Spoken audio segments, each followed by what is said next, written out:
Good evening and welcome back to the We Are Rise show. I'm your moderator for this evening, Brett C. Collins. How you doing out there? What's going on out there in this universe of this crazy, crazy world that we're living in? It's Figuring It Out Friday. Trust Trump or get out of the way. I think that's really what it comes down to with all the interference, all the people, opining in about how they feel about this, how they feel about that. You can't stop it. You can't change it. So the question is, do you get on board or move out of the way? I mean, that's just something people are going to have to figure out. I mean, if you didn't trust him then, why do you trust him now? And vice versa.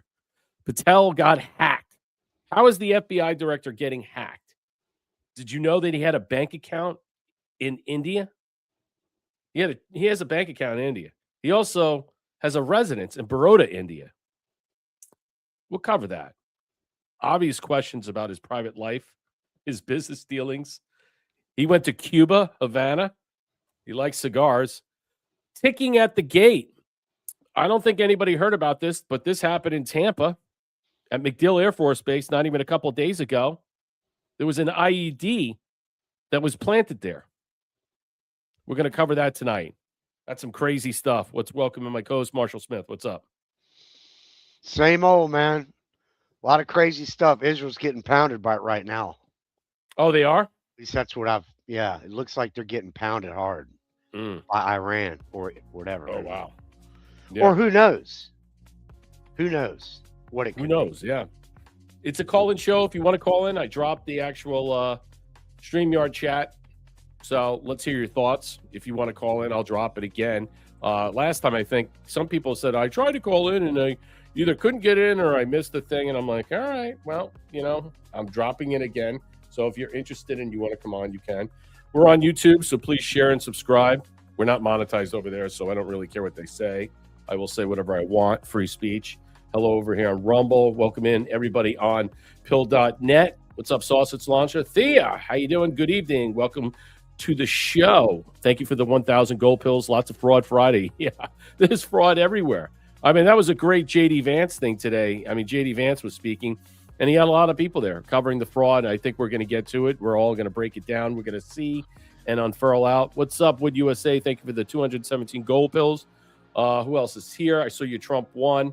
Curious Cat, thank you for the cookie. Trump won, thank you for the cookie. It's good to see everybody out here. Hello, Ms. Darla. What's going on with you? Yes, it's going to be an interesting type of different show tonight and stuff. I want to move away with certain subject and focus on the interesting things that happen. Thank you for the can. What's up, Senior Apollo? Happy Friday. Like, share, and subscribe. Drop us gold pills. Help out the show. Support the platform if you can. You could do the same on Rumble as well and on YouTube.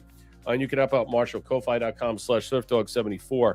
So let's get to some of the stuff that I wanted to I kind of wanted to cover a lot of different, just like unusual topics, different topics. I wanted to get away from all the stuff that's being splattered all over the place. I do find the Kash Patel story highly intriguing, which we will cover. I find it just, in some way, when we get to it, how did his email get hacked? I mean, was it allowed to be hacked? Was it a fishing expedition? Was he catfished? Was he looking at porn? I mean, I don't know. Some of the people that were talking in the chat or on X about, he's got to change his password from Alexis 69. I mean, some funny stuff. I mean, I have to give it to people of the ingenuity and the comedy. It's pretty funny, but is it pretty funny in some way? I just kind of find it odd about that, and we'll cover that tonight. Mystery solved. We finally we know what's going on with all these strange White House social media posts that are about something new. Now, we'll cover that, what President Trump just unfurled out, but there was a lot of released out the White House has, the new White House app that you can get on Apple and on your Samsung. So, I mean, it's pretty cool stuff that he's doing and stuff. Some people be careful. These apps will be able to pinpoint you. I don't know if that's the point. Is that the question we're going to cover tonight? There's a couple of things there. I want to show you this. These are just some interesting things, these pixelations that are all over the place, and they had that. That's just one. Yeah, that pixelation. And, I thought it was pretty cool that they were showing all this. So I got out of this. Hold on. Let me get back into that. But there was a lot of interesting subject matter about this. And I thought, how how strange, how weird in some way. Are we meant to see what's in there? You're supposed to, people saying you take a step back. Was there a picture there? What the fuck, man? Showing your ass. What? Hold on. This is a joke, man. Okay, so the whole thing is here. Let me blow this up. Yeah. So this was another pixelation. So you got this, which is pretty cool, and some people again being comical and funny and stuff. Just Marco, false flag season, psyop season. I mean, it's just so funny with all the memes and stuff. But I took a liking to this because I thought, well, what are they trying to say? Who's really in the picture? What are we supposed to gather from there? What are we supposed to glean from that? I'm not really sure. I'm not really sure in some way what we're supposed to learn from it, but we are being set up. No, I can't. I'm having trouble today. Yeah, I can't even do a show today. But we're having problems today, so bear with me. I don't know why I can't get this done. It's just not playing properly. Okay, let's continue on. So there's a bunch of stuff. I'm not going to go through it. So some figured out that it was exciting announcement tomorrow, and if you could figure it out in reverse, that you have an idea of what it is, what really is in reverse. Is it what I mean? It says, some people are suggesting there's a certain image of a certain person that we're going to see very soon. We'll get to launch the White House app, real-time updates straight from the source, no filter conversation everyone's wanting to talk about. Now, freedom.gov put out this, which I thought was, this is the connection of all this stuff. And this is part of the app. So the question is about this app. And you can see here, freedom is coming. Information is power, reclaim it. Is this the new EBS app, an EBS systems app? Another direct source of communication that cannot be interrupted and or censored, and only direct access from the White House to the public, a hard line of communications from the White House for an update system. What say you, Marshall? I mean, is this what we're about to see in some way? Has anybody downloaded this yet? I was looking into this. Do you have an Apple? Do you have this? Have you looked into this? Have you checked this out? Are you concerned about downloading this in some way because of the potentiality of the backdoor communications and stuff, your location, and all these other things that it would trigger? Your thoughts? Well, it definitely looks like what those posts were meant to. I mean, obviously, it's very blatant that they put the pixelated posts to match this logo. Right. That was an easy one. Yeah. But I would think that and they were just having a little bit of fun. One of them actually looked like, it made me think of, it's like those psychological tests where they hold a picture. Right. You're supposed to a Rorschach test. That's exactly what I thought. Yeah. Well, the one I saw, it looked like, Ocasio getting a blowjob from JD Vance. I mean, Jesus. I mean, it was, and I'm like, why does it look like that? That's just strange. Well, yeah, you're right about the pixelation and about the imagery. That's and where my mind went, I guess. Yeah, I mean, I get why it is and stuff, but is there something? I mean, it seems to me that they're telling us that they're going to reveal something. Now, at first, it just seemed like, well, we're basically introducing a new app. It's called the White House app, and everybody can get it from their Galaxy Play Store or Apple. So, yeah, you could download it if you want. You could be careful about that or not. I mean, I don't know what to tell you. But, I just wondered if this is a new way of communication. Say if something goes down, and that will be one of the remaining elements of an app that will be able to post stuff that you'll be able to see that won't be blocked or censored. So the question is, when are we going to start to see stuff that will be blocked in some way or from the mainstream media?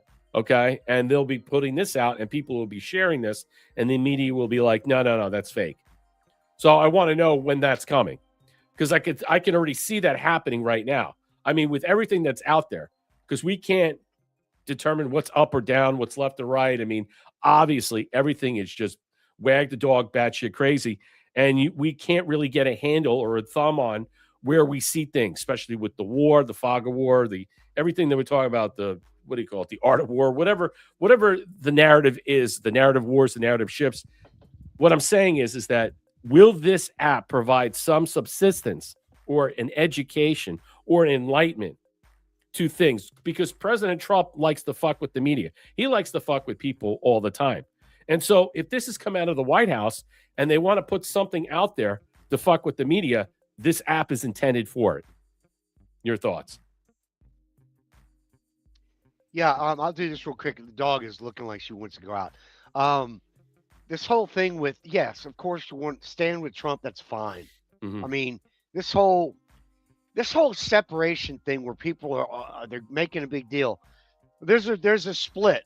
I Yeah. heard somebody mention CPAC today. There's a split. Yeah. There's not a split. No. There are, quote unquote, I hate the term, influencers who Mhm. think they can create a split. Right. That's That was all Josh I- Hammer. Josh Hammer was speaking. That's the guy who also said these other things too, just the other day, about how he was calling out DNI Gabbard because DNI Gabbard's on the trail of something.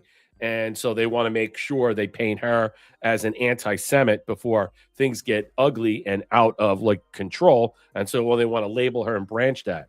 And so, no, I know what you're saying, that the people out there that are at CPAC, and you know what, CPAC, their numbers, low numbers, really bad this year. Really bad this year. They have a lot of problems.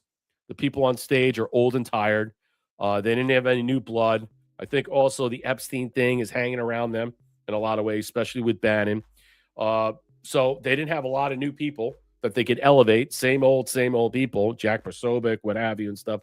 So they didn't really get a chance to bring it up. No big names really that were there. Some people from the administration will be there tomorrow. But other than that, CPAC's a bust. And, you know, no Charlie Kirk, no TPUSA in here in some way. It really hurts them because they were last year they were melding this thing left and right, and now it's gone away. And I think that what we're intended to see with the fallout of CPAC is the backstabbing influencer rhino cuck people that have a different narrative against President Trump and always have, and that's what you're seeing, and people are walking away with it. Yeah, and they just keep pushing this whole narrative that there's this big split, and there's completely not. Mhm. And some of these people, if they're not big influencers, then they're just some bot or they're just some person that they never really supported Trump. They always fake like they're MAGA, and they put on a red hat and they're like, I'm throwing it away, and they throw it in the trash. It's all bullshit. Right. I don't buy any of it, man. Right. All right. If you want to go for your dog and stuff, I got to read this. So do you still trust Trump? Here's where I stand from that. And that's tonight's show about trusting Trump or get out of the way. And I saw this article from the WLT report, and I thought this is really good because I think really this sums up what a lot of people are feeling and seeing and stuff. You know, I've been doing this over a decade. This is the person writing this. I think his name is Jim, covering Donald Trump from the moment he took that golden escalator ride down. And I have to say, I don't think I've ever seen so much angst and confusion among his supporters. Make no mistake, he's wildly popular, perhaps more so than any other time in his past 11 years. Over CNN was forced to, even CNN was forced to admit that his polling is at 100% within MAGA, which of course is as high as you can go. It is literally impossible to do better than that. Yeah, I think so. People like Joe Ken, who raged to quit the administration, and Tucker Carlson, who seems to have lost his way. I mean, I think I'm not getting all of this in here. Yeah, okay. Or Tucker Carlson, who seems lost his way. Although there's still much I like it and agree with Tucker. So do I. But he's largely split off from MAGA. Yeah, he is. Or people like MTG or Candace Owens, which I can care less about, or a bunch more I could name. All confused and grumbling and griping, and that's really what it is. But personally, I judge things by the emails and comments I receive from all of you. I've never seen a small vocal minority this vocal. I got one reader, shout out Jim, who was taken to the emailing me every day and now asks the same questions over and over again about Iran, about the war, about how I could possibly still support President Trump after he pledged no new wars. And now here we are in Iran. Comes on the heels of Venezuela, and soon likely will be Cuba. Yes, I believe so. And there are many others emailing and asking the same questions, generally being panicking, so to speak. So much hand-wringing.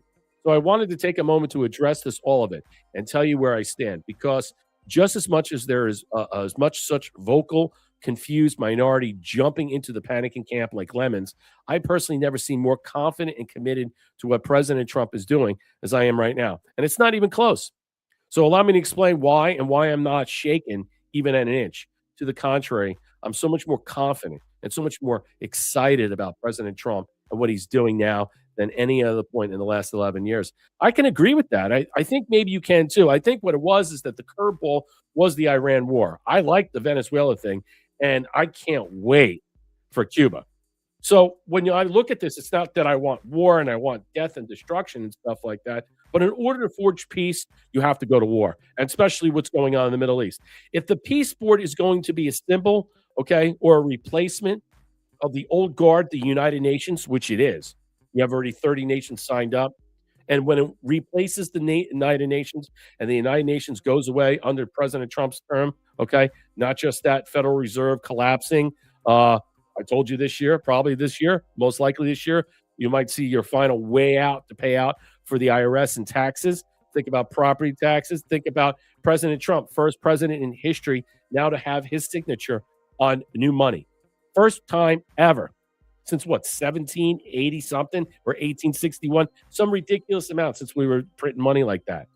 So when you consider that and all these other things that are in there, you throw the Iran hornet's nest in there and people start getting, we're going to have troops. We're going to have this. It's going to be a quagmire. Oh, my God. People can't stay the course. They're freaking out.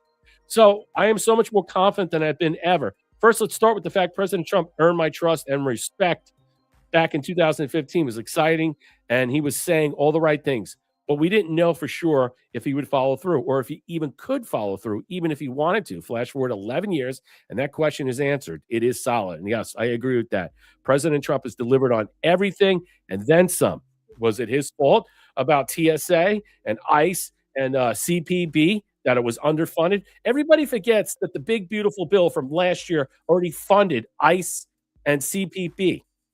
Okay? And so what it was is he's taking the money out from those provisions to pay for at least an 8 to 10 week scenario for the TSA currently right now through an executive order fiat.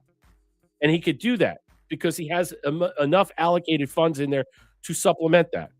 And we just hear now 50,000 of these TSA employees will get a paycheck by Monday. That's great. And there's a lot more to come. But he's quick study, and no one is tougher and surviving that the first term than surviving even tougher 2020 to 2024 period, which I thought was a very tumultuous time for us. COVID, the fake election, the stolen election, allegedly, purportedly, whatever. He has now emerged in his second term and near untouchable. I think so, too. He's got nothing left to lose. You have to consider that. He has all the power. He's made all the right moves. He surrounded himself with the right people. I mean, can you not think Jeff Sessions and James Mattis? Think about Barr. Think about all the people that were in that first administration. And think about the people that he has now. Countless losers who failed him in his first term. Or did he already know that? Now he truly has a team you can trust. I have to say right now, there are a lot of people inside this cabinet I really do like, that I can't say that about past cabinets. I mean, I like Marco Rubio. I like RFK Jr. I mean, I like Scott Bessent. There go down the list. Lee Zeldin's doing a good job at EPA.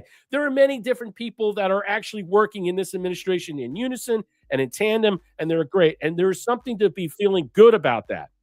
Now, he truly has a good team that he can trust, a team that is not letting him down, obviously.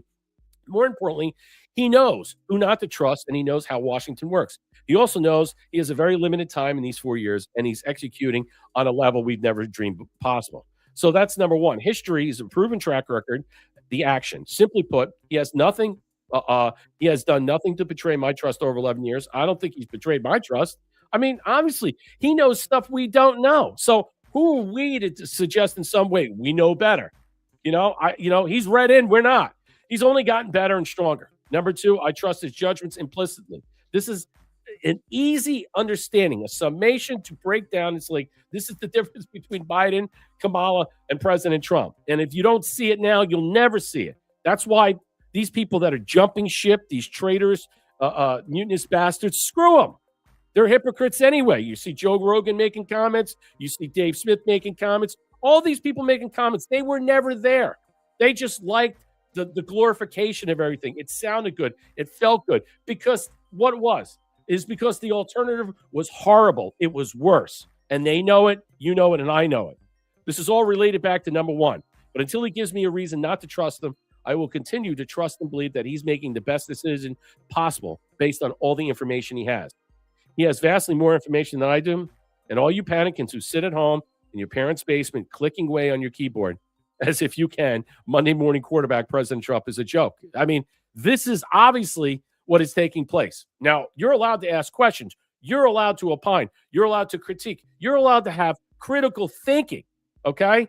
You know, the idea is that if you don't now or genuflect to him in some way, you're being pushed out. No, I think those are people in between that are trying to separate the group. I think that's what they're trying to convince you in some way that you can't ask questions, that you should just surreptitiously go along with everything and swim downstream because it was the easy way, it was the traditional way, and that's all fine.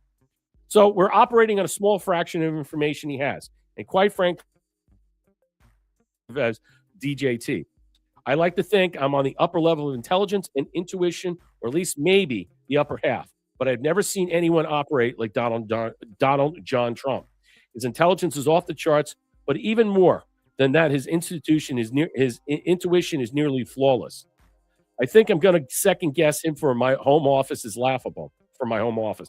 Third, this is exactly why I elected him and put him in office. And I elected him to be our chief executive officer. I did not elect him to take a poll on every issue and go with the majority vote. Exactly. I elected the commander-in-chief I want acting on his own intellect, instinct, and intuition in a dynamic and kinetic environment.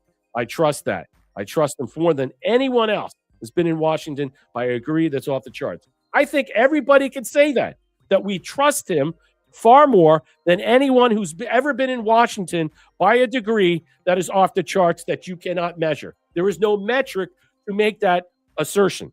We finally have one guy who is not like others, and you panicans jump ship every other day. What a joke. Let this man cook. Look, yeah, he's got a track record. I thought it was an excellent article because in some way, we have to get away from talking about all the subterfuge, all the agitprop, all the propagandists, all the noise, all the people that are just basically interjecting themselves with subversive tactics. And, we have to celebrate and not convince ourselves again or pinch ourselves again. It is to reassert the notion we are on the right trajectory, whether you like this war or not, whether you understand this war or not, whether people are trying to convince you, put your kids there, you do this, you do that. We're going to have a ground war. It's going to be another Iraq. They took out a yellow cake factory the other day. The first thing that came to my mind was Colin Powell at the United Nations. Remember the yellow cake? We got the yellow cake. So as much as things are difficult to process and understand, we have to consider the only person who's ready to right this ship for whatever it is that you think you know or don't know is this man. He's the only person I can say that I can truly qualify and trust, okay, to lead us out or into and out of what we need to go through. And there are still things we're going through. We still have to end the Fed, NUN. He talked about NATO today in Miami, Marshall. He goes, they screwed up. I will remember that. NATO's finished. Billions of dollars they're behind. Billions. He mentioned a number of like $100 billion they're behind in payments. And I have to tell you this right now.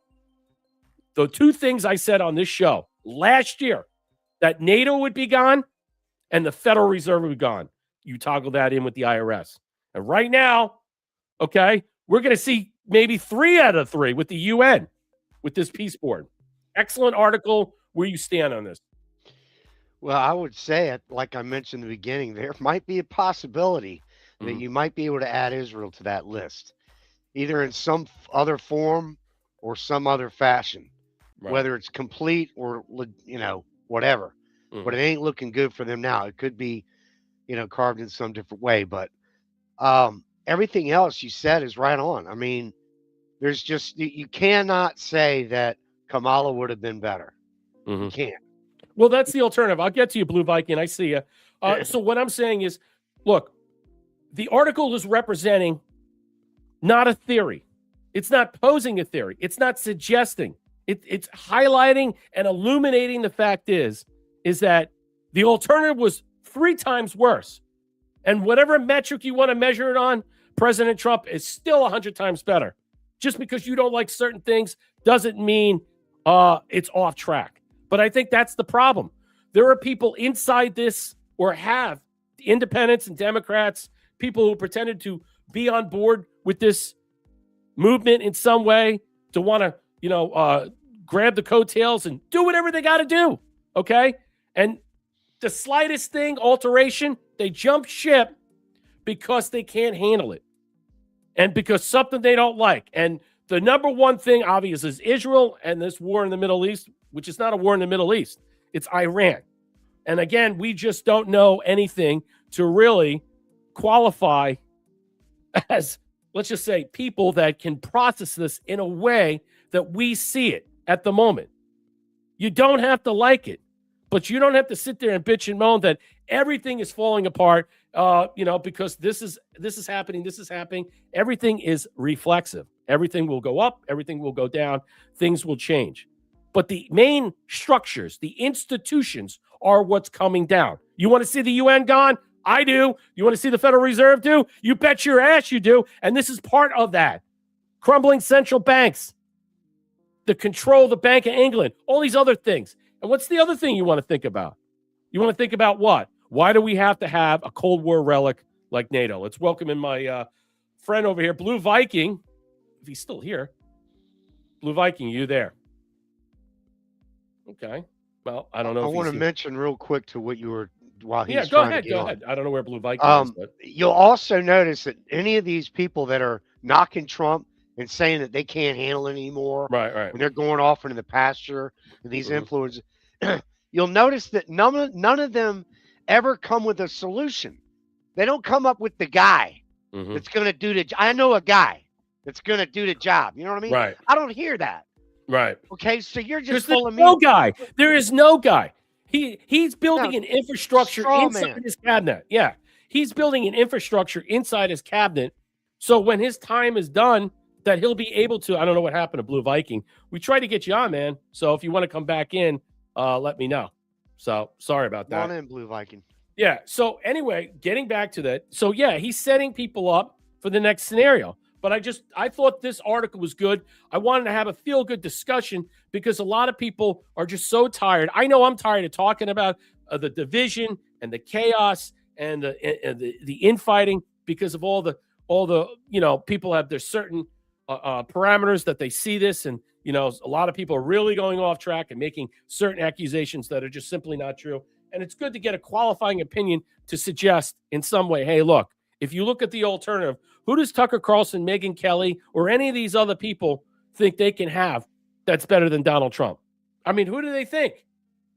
I mean, if you think J.D. Vance is better than Trump, well, wait in a couple of years, see what happens. Okay? I don't wait in a couple of years, but I can tell you right now, he's going to have an easier path if he's going to be the nominee than what Donald Trump had the last 10 years. Do you understand that? Because he's plowing the field. Well, yeah. He's plowing the field to make it simple, make it easy. He's setting up the SAVE Act, making sure what? We have proper, legal, not criminally illegal, voting rights. I mean, the idea that we have to set this, that's why I don't think we're going to, if we don't get this passed, we're not going to have an election this year. Because that's one thing I think about, Marshall. The other thing he has done in the past 2 terms, he's getting rid of the criminal element. That's the thing that gets presidents killed. And he's eliminating that. And that is going to that definitely makes it a lot easier for a guy that wants to keep the ship going right to come in. Right. Instead of worrying about But you have to tear down these ancient relics, yes, okay, of the past in order to move forward to allow the next man up, all right, whether it's going to be him, Rubio, somebody else that we don't know about who might appear out of the picture or out of the blue, we'll get to, comes into the fold, and then here we go. So Eric Doughty puts it out. Justin Vance responds to Joe Rogan calling members of MAGA people dorks. Again, I won't get back to this, is that a lot of people right now are pushing back. They're saying all these people that voted for Trump, we all got snookered into voting for him and all this stuff and all this talk about all these things. They're not really seeing the bigger picture. And this is what J.D. Vance had to say. Rogan is wrong.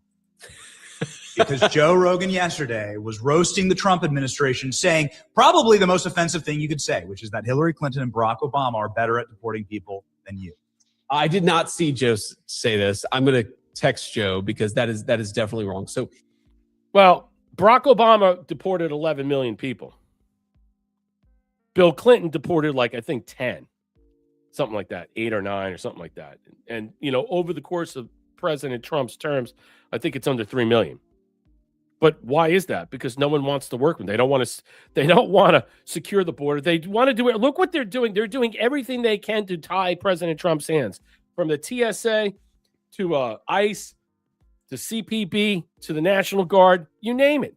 So what they're trying to do is every way defund and cut them out. And so why it's been a problem. It's been and it wasn't until this time where they imported so many people, we don't even know. I mean, we're probably topping out 50, 60 million people in this country that are straight up illegal. And it probably could be as high as 100 million. And that's a task. So regardless of what past presidents have done, Joe Biden has doubled and tripled what those two people did to remove. And over the course of time, we've had no border. And that's not Trump's fault. He did it the first time, and then what happened? They let in, 20, 30 million people. We just don't know. And it's really right now, the point is that to blame this on Trump, this is the problem. This is the sickness. These people still can't get away from themselves. That's almost an exact quote. So really? Yep. Okay. So here's why this is wrong. When you look at the deportation numbers that go back to the Obama administration, they would count somebody who showed up at the border and they turned away as a deportation. Okay. Now, we have almost no one showing up at the border because the border is secure. So if you have somebody show up at the border, let them cross into our country, provide them some free medical care and free food, and then you send them home, that counted as a deportation. What we're talking about is interior deportations. We're taking the flood of people that Joe Biden led into our country and getting them out of our country. The numbers from the Obama administration or any other administration, they weren't doing a tenth of what we're doing. So Joe is wrong on this. We've been the best administration in American history at deporting illegal aliens. The problem is we also followed the worst administration at letting them in. So there's a lot of work to do. Joe says MAGA's full of dorks. What do you think? Do you consider yourself a dork? This is MAGA's dorks. I think we have many, many fewer dorks than the far left, but everybody's got some dorks. We love our dorks. We love our cool kids. We love anybody who wants to save the country. I think you can highlight that. You can take that to the bank that I think Joe Rogan is showing his true colors. And of course, he's also kneeling to or his advertisers and all these other people that he has to in some way to make these types of, illicit comments because it sounds good. It looks good. And he's probably under duress and pressure now because of the Iran war. And so it's a lot easier for him to fall on his sword and make such stuff, whether he believes it or not, and it's good fodder for his show, I mean, what are the people that watch his show? Independents, Democrats. I mean, I don't know what the percentage of a plurality of people that are conservative that watch his show. I mean, I can't imagine. I don't watch his show. I mean, I take the clippets and stuff like that. When certain people are on, I want to hear what they have to say. It's like Tucker Carlson. I don't watch his show completely. I watch who he's got on, and I want to hear those people that he has on his show that he's interviewing. That's what I want to hear. I want to hear the dialogue and the conversation of what's being discussed, and that's what I extrapolate from. Yeah, the people that he said that, Obama deported 10 million people or something? Yeah. Yeah, those were people that he trafficked. He didn't deport them. Right. He was trafficking them.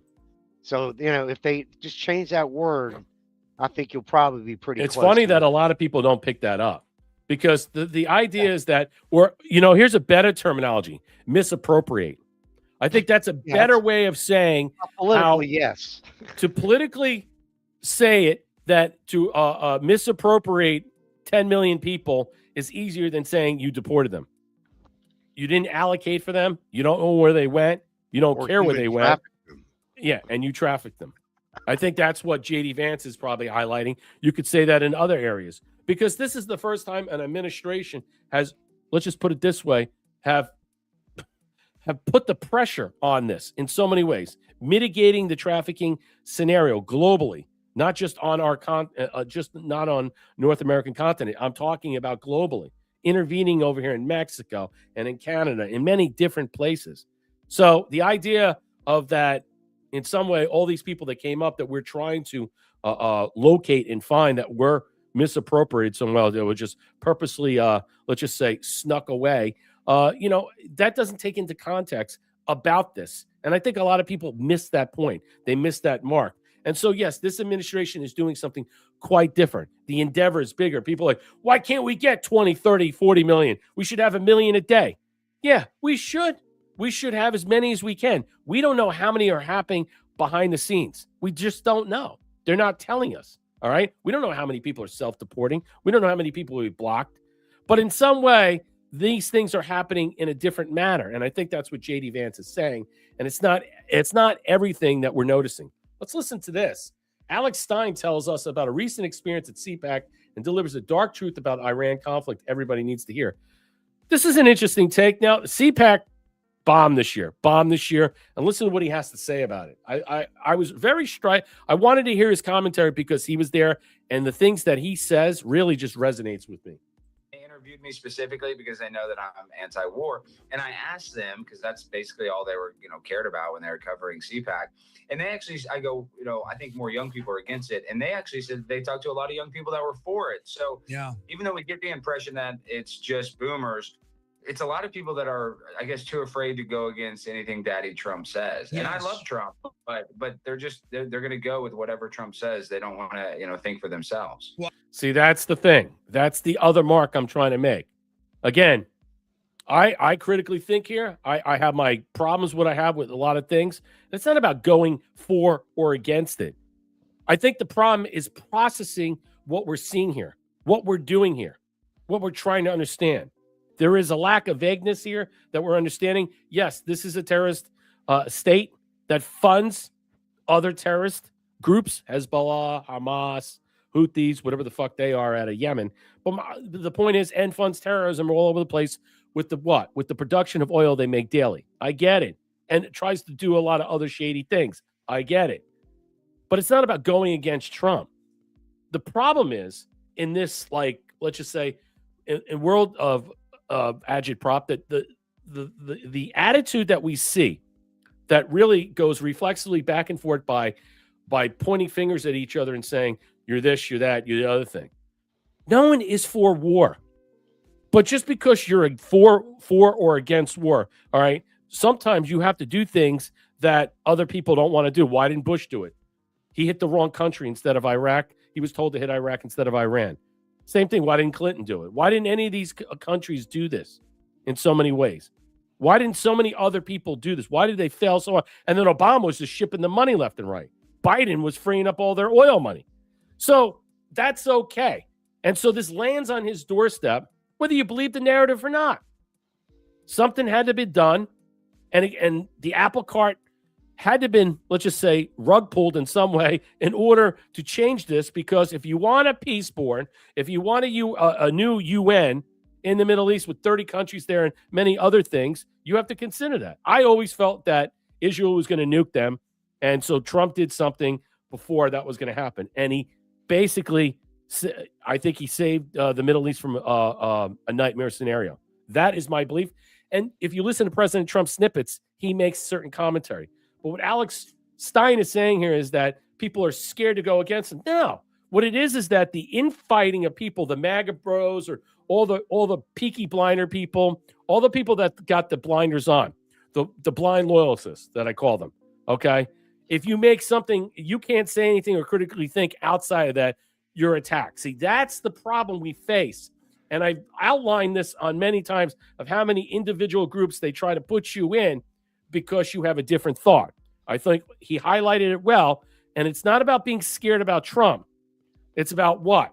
It's about being called out because you have a difference of opinion by the hardliners or people that want to categorize you and put you in a box. Let's continue. I played the John Doyle clip on the last show I did, and he's saying, well, all the people leaving now are leaving based off vibes. They sense a resurgence of the left, and they're getting off the Trump train because they're not really loyal to Trump and what he represents. They're loyal to the vibes. And it's like, well, why is there a Democratic resurgence? Why is there a left-wing resurgence when we thought we had a mandate from heaven to lead after 2024, which he did have based on the great policies that he ran on, right? Exactly right. And then, Doyle he's a, kind of a always Trumper. Trump can do no wrong. But one thing that I think is scary is I'm sure you're seeing the viral clip of Ben Shapiro saying, well, in Panama it was 47 days, blah, blah, blah. This war was 180 days.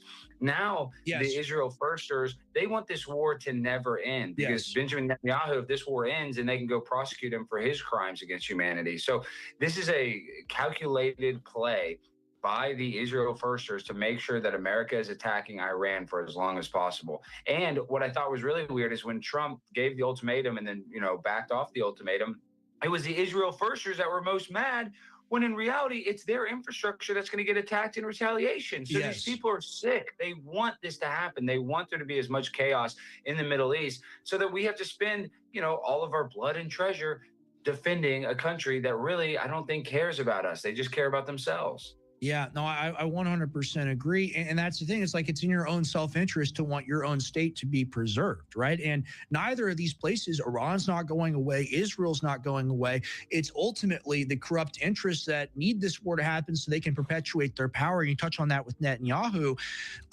You'd think this would be so basic for people to understand that, hey, there's a criminal syndicate. They're running this country. They're extending their power by committing these genocides, committing these wars, and doing the green flag operation on October 7th. I mean, I interviewed an Israeli citizen, man. I interviewed an Israeli citizen, and he talked about how ridiculous of a concept it is that the helicopter base, which is 20 minutes away, they weren't there for 8 hours, right? So you look at it from the people's perspective, the people of Israel, it's in their own interest to not accept this government anymore and to demand a change.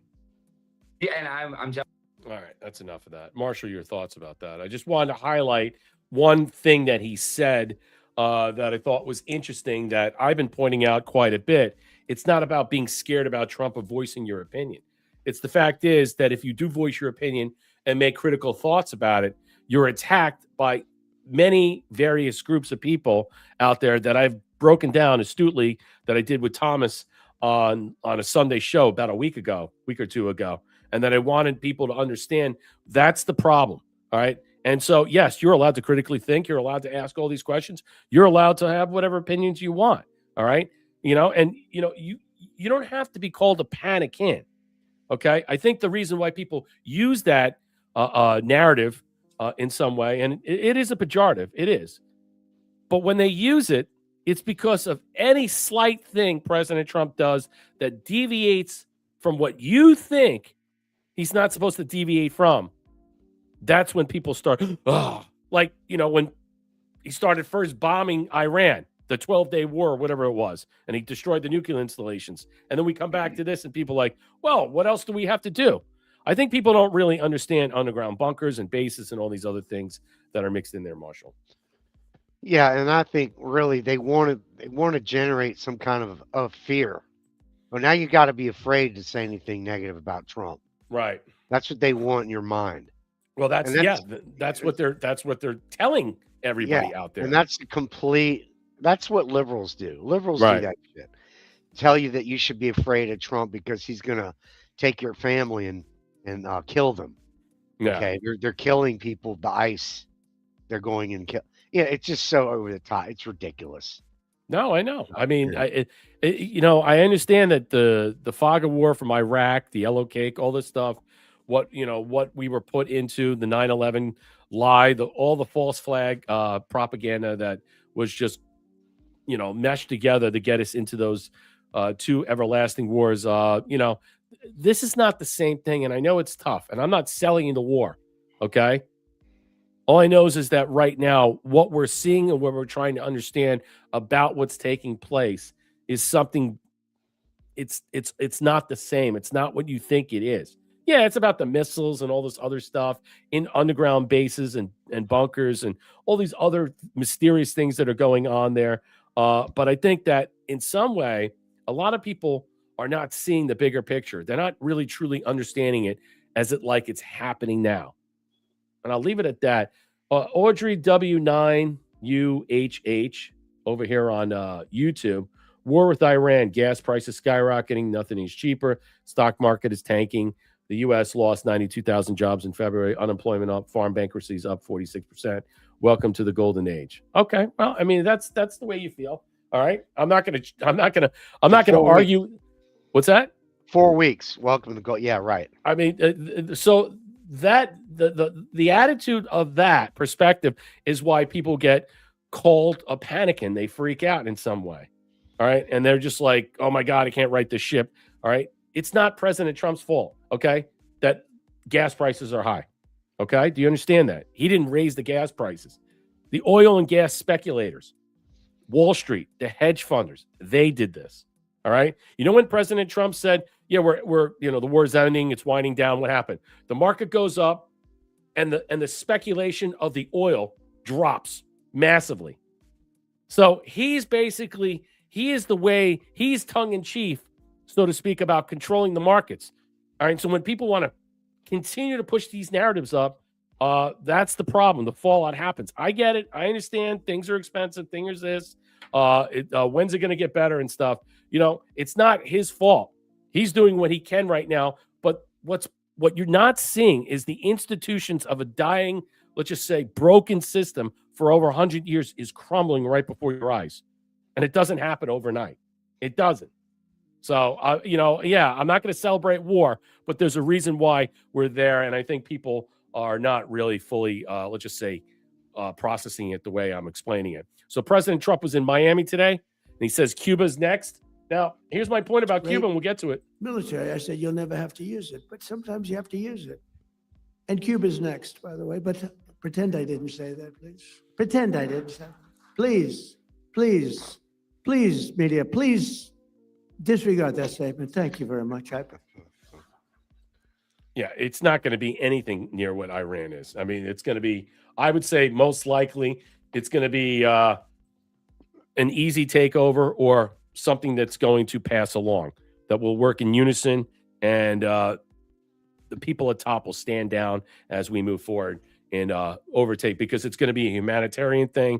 It's not just going to be a military thing. It's going to be a humanitarian crisis. It's going to be an energy crisis. It's a variety of different things that Cuba has. Cuba has a lot of different problems, okay? And the only thing that can be done is that they allow us to take over, and there could be some type of agreement where we can annex them and take on their debt. They have no money coming in, no money going out. They have some resources, some oil, some this, but let's put it this way. The country has been broken for a very long time. I think it's going to be, if the leadership that's left in Cuba right now, if they're smart, and I'm sure they probably already thought about this, they could come out shining like a rose. Yeah. A rose. If they work with Trump and they just go along and just say, look, and they'll have everything they need. They'll be heroes.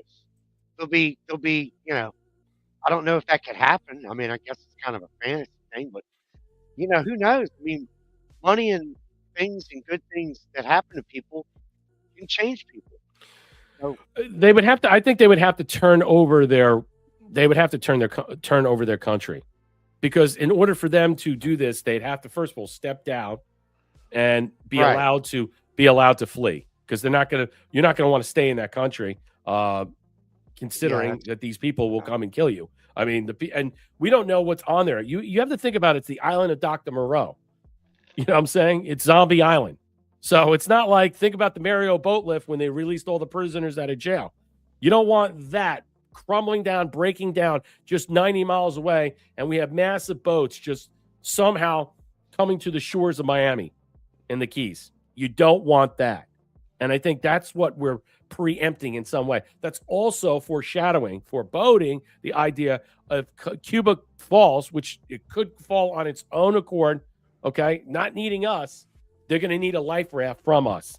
And the only way to do it is for them to completely walk away and for us to take over. All right, so President Trump was on the 5 yesterday with Jesse Waters. We're going to move forward, and I'll get to your thank yous real quickly. Blue Viking, if you want to call back in, I'm sorry about that. I don't know what happened, but I don't know why that connection got cut off. Did the CIA tell you the Ayatollah's gay? He said this yesterday. This was pretty funny. I have a couple of clips of this, but this was an interesting take. There's another one I'll show you that's a little bit more serious. Jr. Have we, and did the CIA tell you that Ayatollah Jr.'s gay? Well, they did say that, but I don't know if it was only them. I think a lot of people are saying that, which puts them off to a bad start in that particular country. You know, I sort of have to smile to myself when I say I see people trying to defend the Palestinian regime for women for Palestine, but they kill women if you don't wear a certain if you don't wear a certain cloth all over your face, you have no chance of living. And, you know, when I look at gays for Palestine, but they kill gays. They kill them instantly. They throw them off buildings. And I'm saying, who are the gays for Palestine? And they have a significant amount of gays for Palestine. Now, I think I did very well with the gay vote. Okay. I even played the gay national anthem as my walk-off. Okay. For my campaign. And I think it probably helped me, but I did great with no Republicans ever gotten the gay vote like I did. And I'm very proud of it. I think it's great. Perhaps it's because I'm from New York City. I don't know, but the gay national anthem was my walk-off, and I think it probably had. But think of it, gays for Palestine, but they kill gays in Palestine. So when they hear that, I think probably we can talk them out of it. It shouldn't be too hard. You kind of say. Wow. I mean, obviously but he said that live on Fox News on the 5, and I thought that was, quite interesting that they asked him that question. Why is that question relevant, Marshall? Well, I mean, it's very relevant because you look at all these freaks we got in our country right now. Mm-hmm. That this group, this gays for Palestine. Please, I mean, these people are so unaware of anything. Yeah, it's like that's the world. Their whole world is who they poke. It's very myopic. Yeah, it's very myopic. This is all I do. This is my whole life. Yeah. And they don't, it's like they don't do anything else. Just go around, groping, I mean, this is all you do. It's just, right. Where you have the actual freedom of expression and the viability and availability to let's just say, allow yourself to be that way. Let's put it that way. Allow yourself to be that way. All right. And I'll leave it at that. Where in Iran, there's no viability for that. In Palestine, there's no possibility of that at all. So the idea that they can understand this type of relationship in some way, are they trying to compare this multiculturalism in some way? Oh, it's like this all over the place. It's okay. No, it's not. It's not. It's not perceived. You're allowed to be this way because of your individual rights as a human being living here and under the Constitution. All right. They don't have those things over there. You're not religiously persecuted here. All right. Well, unless you're a Christian. All right. And a lot of this other stuff that happens of nonconformity, that it doesn't fly over there. Just go ahead, Marshall. Yeah, I wanted to mention off subject. Aloha Mom's the greatest generation, her father, who fought in World War II, passed away. I believe it was yesterday. Well, I'm sorry to hear my that. condolences to her. So that was something I saw in the chat a few minutes ago. Other than this whole gate, it's terrible. The whole thing. Greatest generation. Yeah, that's what I mean. The whole thing with this whole gays for Palestine, it just doesn't. These people have no clue.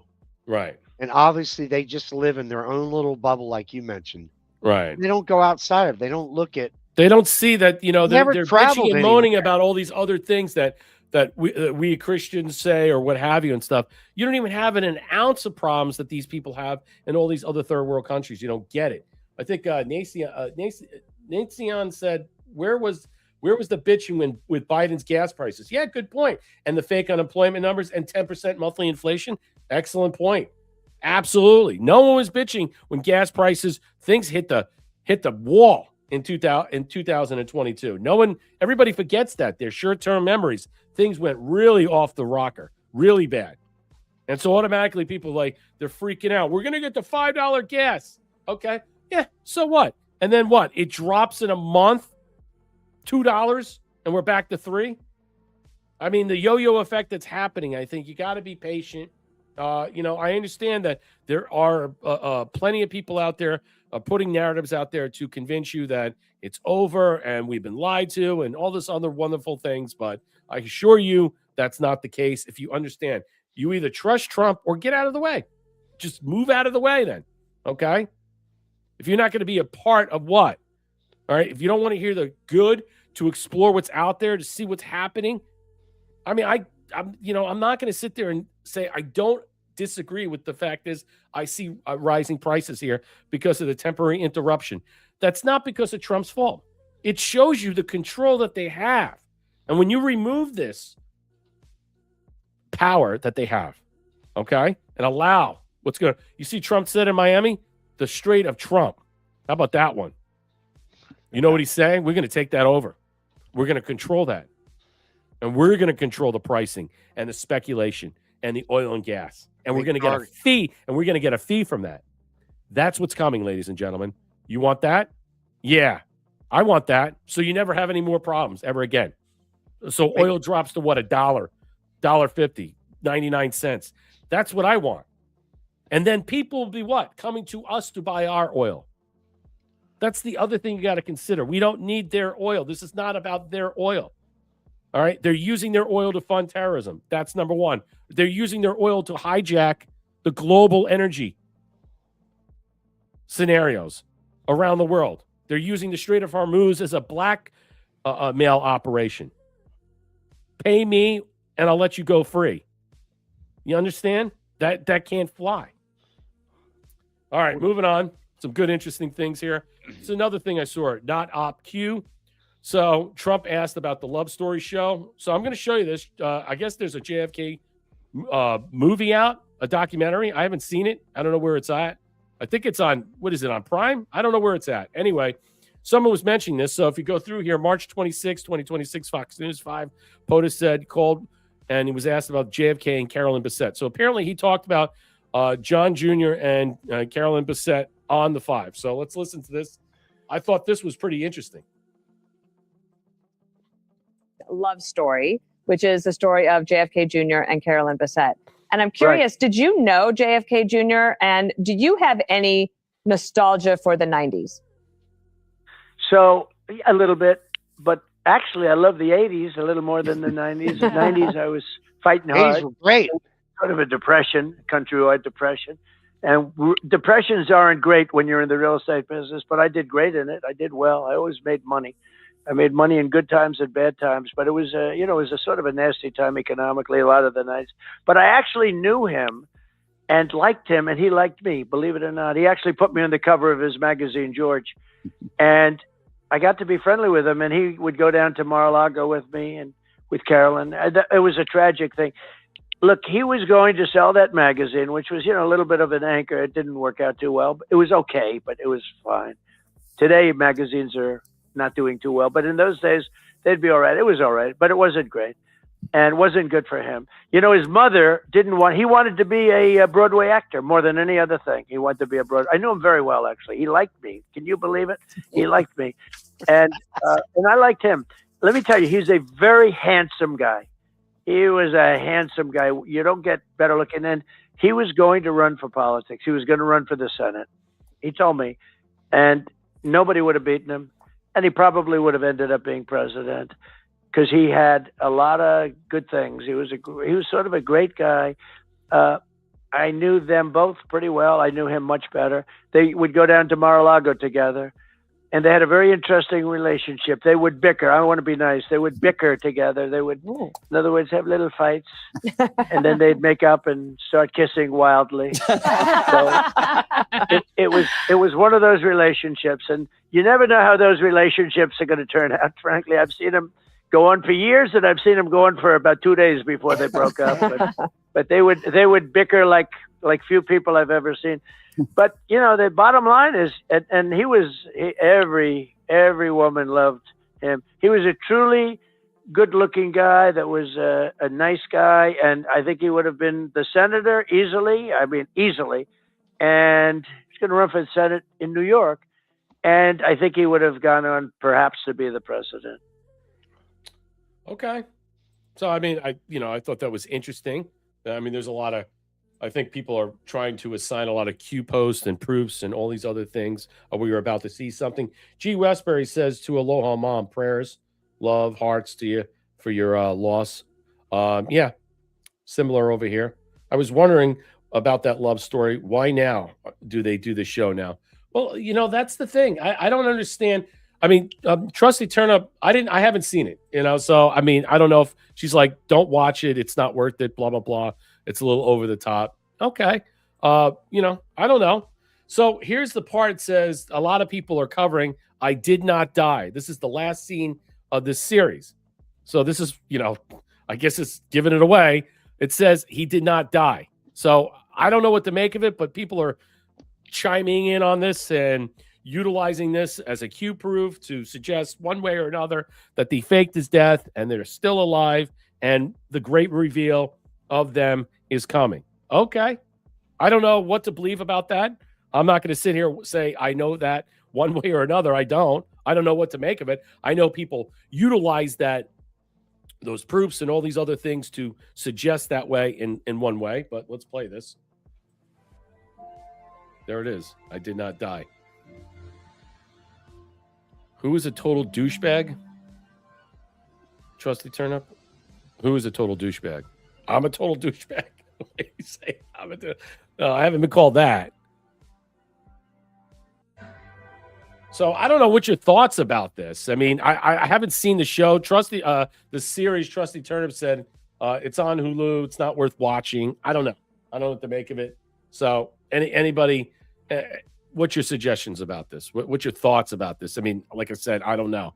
But I thought it was interesting. He goes on there, and then this is all talked about. It's like, it's all spread out. Oh, Blue Vikings back. Let's get them. There you go. What's going on? There he is. You're muted. For some reason I can't hear you guys. I'm so sorry. But we see you. Yeah. Maybe he's got us muted. Yeah.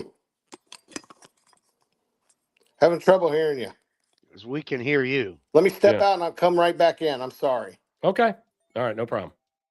All right. Getting back to what I was suggesting, I think in some way that there's a correlation that's being put out there, or people jumping the gun. Oh, I got his name for you, not you, Brett. No. Hang on. Oh, okay. I got you. I just was trying to piece together what you were saying, Trusty Turnham. I wasn't really sure about this. I got what you were suggesting about this, but I'm not sure. All right. Let's see if he comes back. Go ahead. Are you there? Can you hear us? I can hear. Thank All you, right, guys. good. What's up? Hey, sorry about leaving. I got a call from one of my best friends. His name is Rob, and I saw it and I had to take it. He was asking me for some prayers for him and his family. So shout out to all you Christians out there. Keep Rob in prayers in the situations going on in his life right now. God knows who he is, and he'll take care of him. So if you guys would do that, Rob would be awesome. Shout out to Rob. Big prayers to him. Big up prayers for him. Is he okay? Is it? Yeah, a lot of it's a little bit of financial, a little bit of family issues going on that we all dealt with throughout our lives. Divorce and then kids of deadbeat dad. Okay, I'll leave it at that.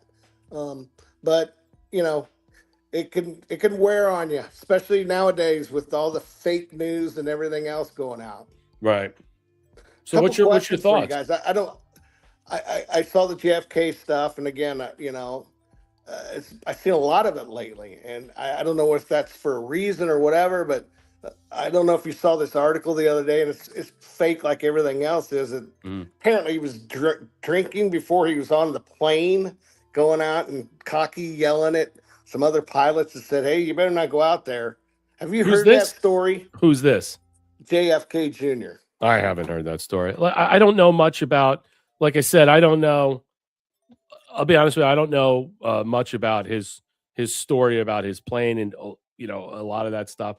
A lot of stuff I hear is like secondary and tertiary commentary about how people do the proofs and all these other things, how President Trump talks about it. I never really did a deep dive into it. Some people say he's the one who called in his rescue. I've heard so many different narratives. they faked it. If they faked their death, okay, well then why tell anybody that they faked their death? Because isn't that the whole point, to keep them alive? All right. Or is it to bring them back and resurrect them to go after the people that actually carried out Would that be crazy? fake atrocity? Hillary Clinton's back in the picture right now. After Epstein, she's in Maine or New Hampshire. Some people suggest she's running. I doubt that highly. But I don't know. So one of the questions I wanted to ask you guys is, so I got a normie brother, okay? He's a Republican. He's just a normie, okay? So I've got one. Don't worry. You know what I'm talking about.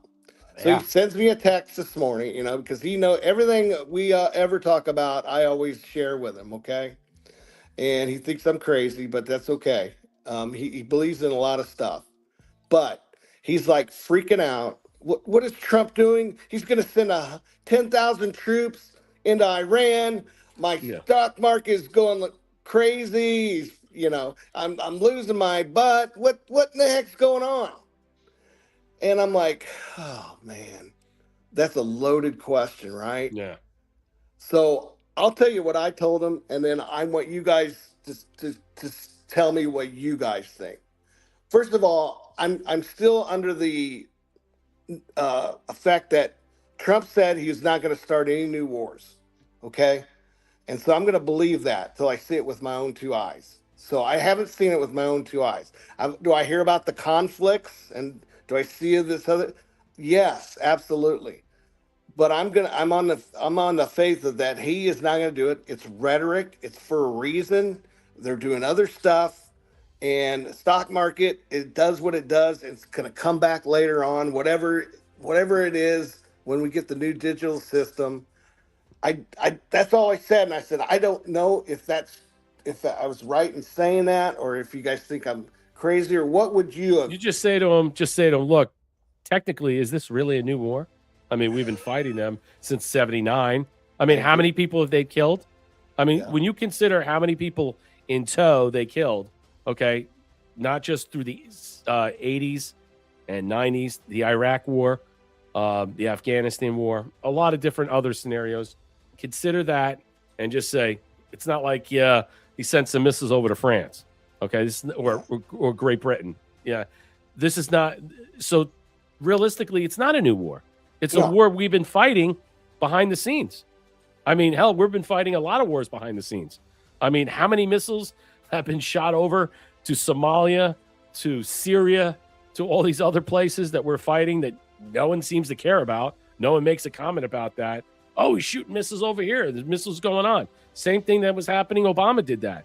So I think, and people just really they just ratchet this up because they want to use this to undercut. They were never on Trump's team. They were never part of this movement in some way. And they know, and they profit, and they make money off the idea of being the counter narrative here. And so to convince you otherwise that, we're making a huge mistake, we're going down another Iraqi situation, and it's a never ending war and we're all screwed. And plus, when is it, you have to have a timetable, by the way. It's like people demand the timetable. Like, it's going to be done in a couple of weeks or this, and Marco Rubio's coming out. It's like, give it a couple more weeks. It's like, it's not on your timetable.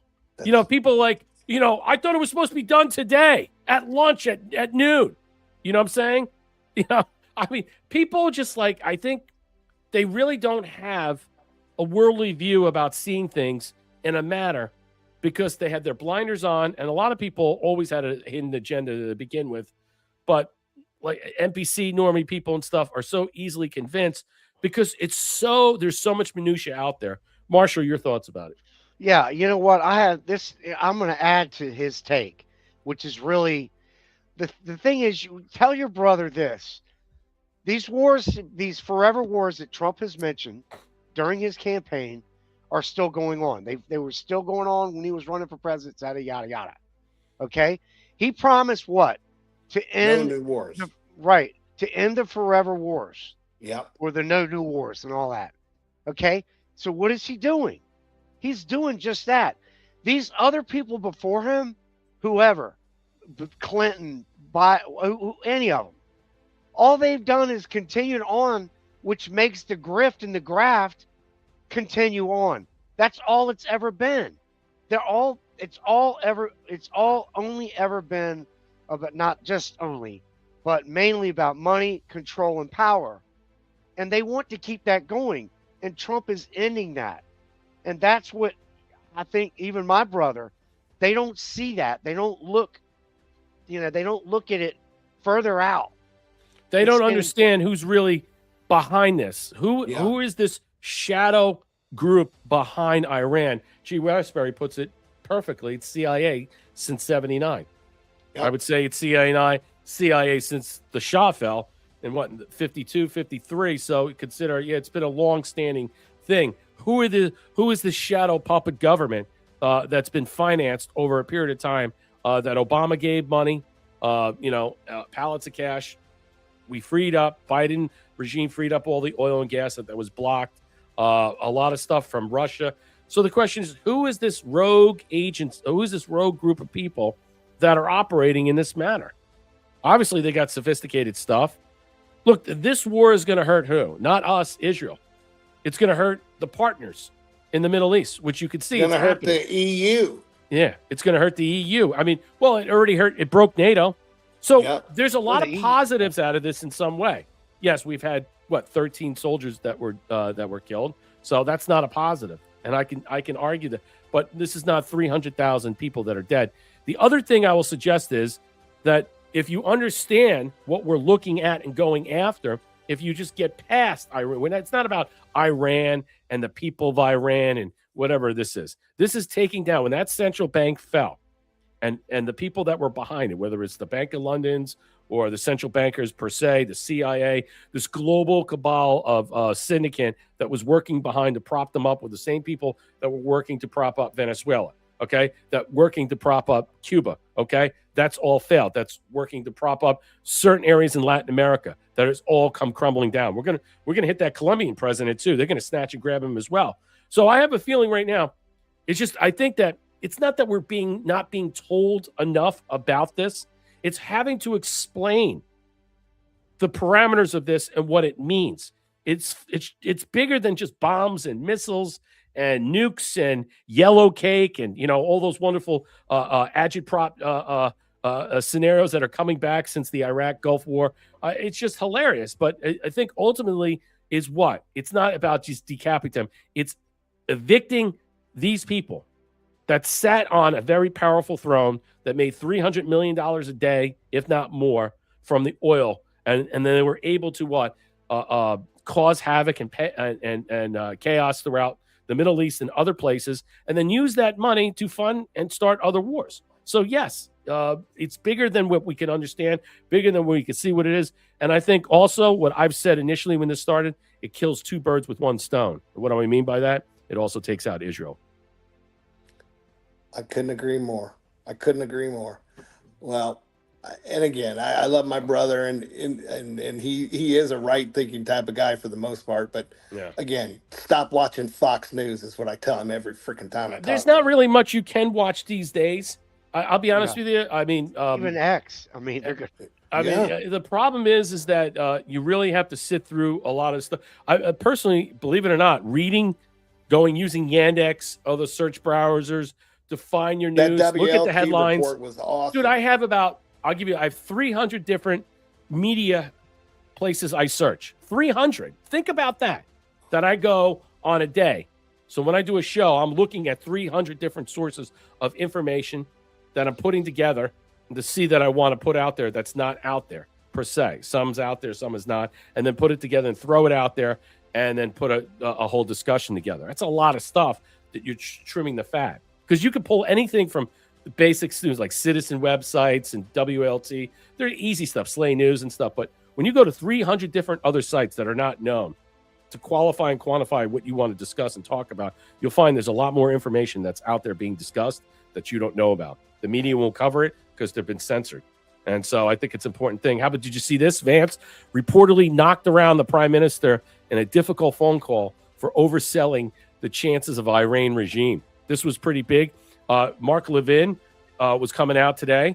Micro Penis himself said, "Hey, look, the bottom line is you got to replace Vance. Put in Marco. or put in somebody else, he said. So clearly, when you see how the neocons view Marco, I forget it was somebody else they said, then you have to start to get weary. All right. They don't like the fact of JD Vance taking shots at their boy. And he did. He basically said, he held a tense phone call with Prime Minister Benjamin Netanyahu earlier this week, which chided the premier making overly optimistic predictions about the war in Iran. This was the Axios report that came out. Vance took Netanyahu to task over how likely the latter said regime change. Now, we don't know what is this to be true or not. They're just reporting because someone picked this up on secondary or tertiary commentary and put a report together and leaked this out, that he was on the phone screaming at him, yelling at him. VP was clear-eyed about some of the statements a U.S. official tells Axios. So either this was leaked out on purpose or they were basically allowed to get this out so people can have commentary and discussion about. What's your thoughts about that? I mean, and now you could start to see the neocons like, oh, we got to remove Vance. Now what's going to happen? Everybody's going to what? Circle around Vance now. Because they're like, no. Because you say it? No. Anything that comes out of his house. And I said this the other day. You have the pro-Israel crowd, which is Mark Levin and Shapiro and groups like that. And then the anti-Israel crowd, which is, Megyn Kelly, Tucker, many other people that are out there, Dave Smith, you name it. There's a whole list of names and stuff, the Hodge twins and all these other people. But those are the two groups that are fighting. And what they're doing is they're pulling on the inseams of MAGA that sits in the middle. And they're pulling and tugging, all right? And they're pulling us and trying to wear us down in this matter. And I always tell people, don't get involved with that fight. Yeah. But Mark Levin is now really entering a subject where he thinks that he might be able to get away with, because Fuentes made commentary about Palantir and him. So he thinks like, oh, I got an inroad to attack him and get away with making commentary about that. And I was like, yeah, it's not going to work, buddy. It's not going to work. He's got the full support of the president. And you know what? Who are you going to want to take sides with? Netanyahu or JD Vance? And there you go. And I think everybody understands that point. Or did JD Vance really talk to Netanyahu, or was it just a corpse? Axios reported that it did. Here, I'll click on this. What I see is Axios, Vance's greatest challenge, making peace with Iran. This was a whole thing, is preparing to take on the most important assignment of his career, and this is the end of war. So he did talk with them. This is what was reported. Highly skeptical of Israeli rosy pre-war assessment of how the war would unfold. I was always making the assessment. I'll put this up. I was always making the assessment in some way that the problem is that the way we look at this, we had to do something because I think Israel was going to hit them. I said that I thought they were going to nuke them. And the last thing we wanted is for Israel to strike first and tactically nuke them, and then would set off a blaze of glory and all this crap. And what would happen is it would overturn all the strides President Trump made with this peace board with 30 countries on here, because Russia's going to be on there and many other Middle Eastern countries. He would blow it right to hell. And I think that's what he was seeing. That's what he was seeing. And so whether that's true or not, we'll never know. They'll never tell us. So, hey, if that's true, JD Vance just went up one step higher on my chain. Right. Well, listen, I'll let you go. I want to add there, Blue Viking, to your brother. Tell him do not do anything drastic. You said he owns stocks or something like that, and other. Just tell him buy not a bunch of Bitcoin and lose a bunch of money on it. Just tell him not to be drastic right now. I agree. Tell him just chill out. Don't do anything crazy.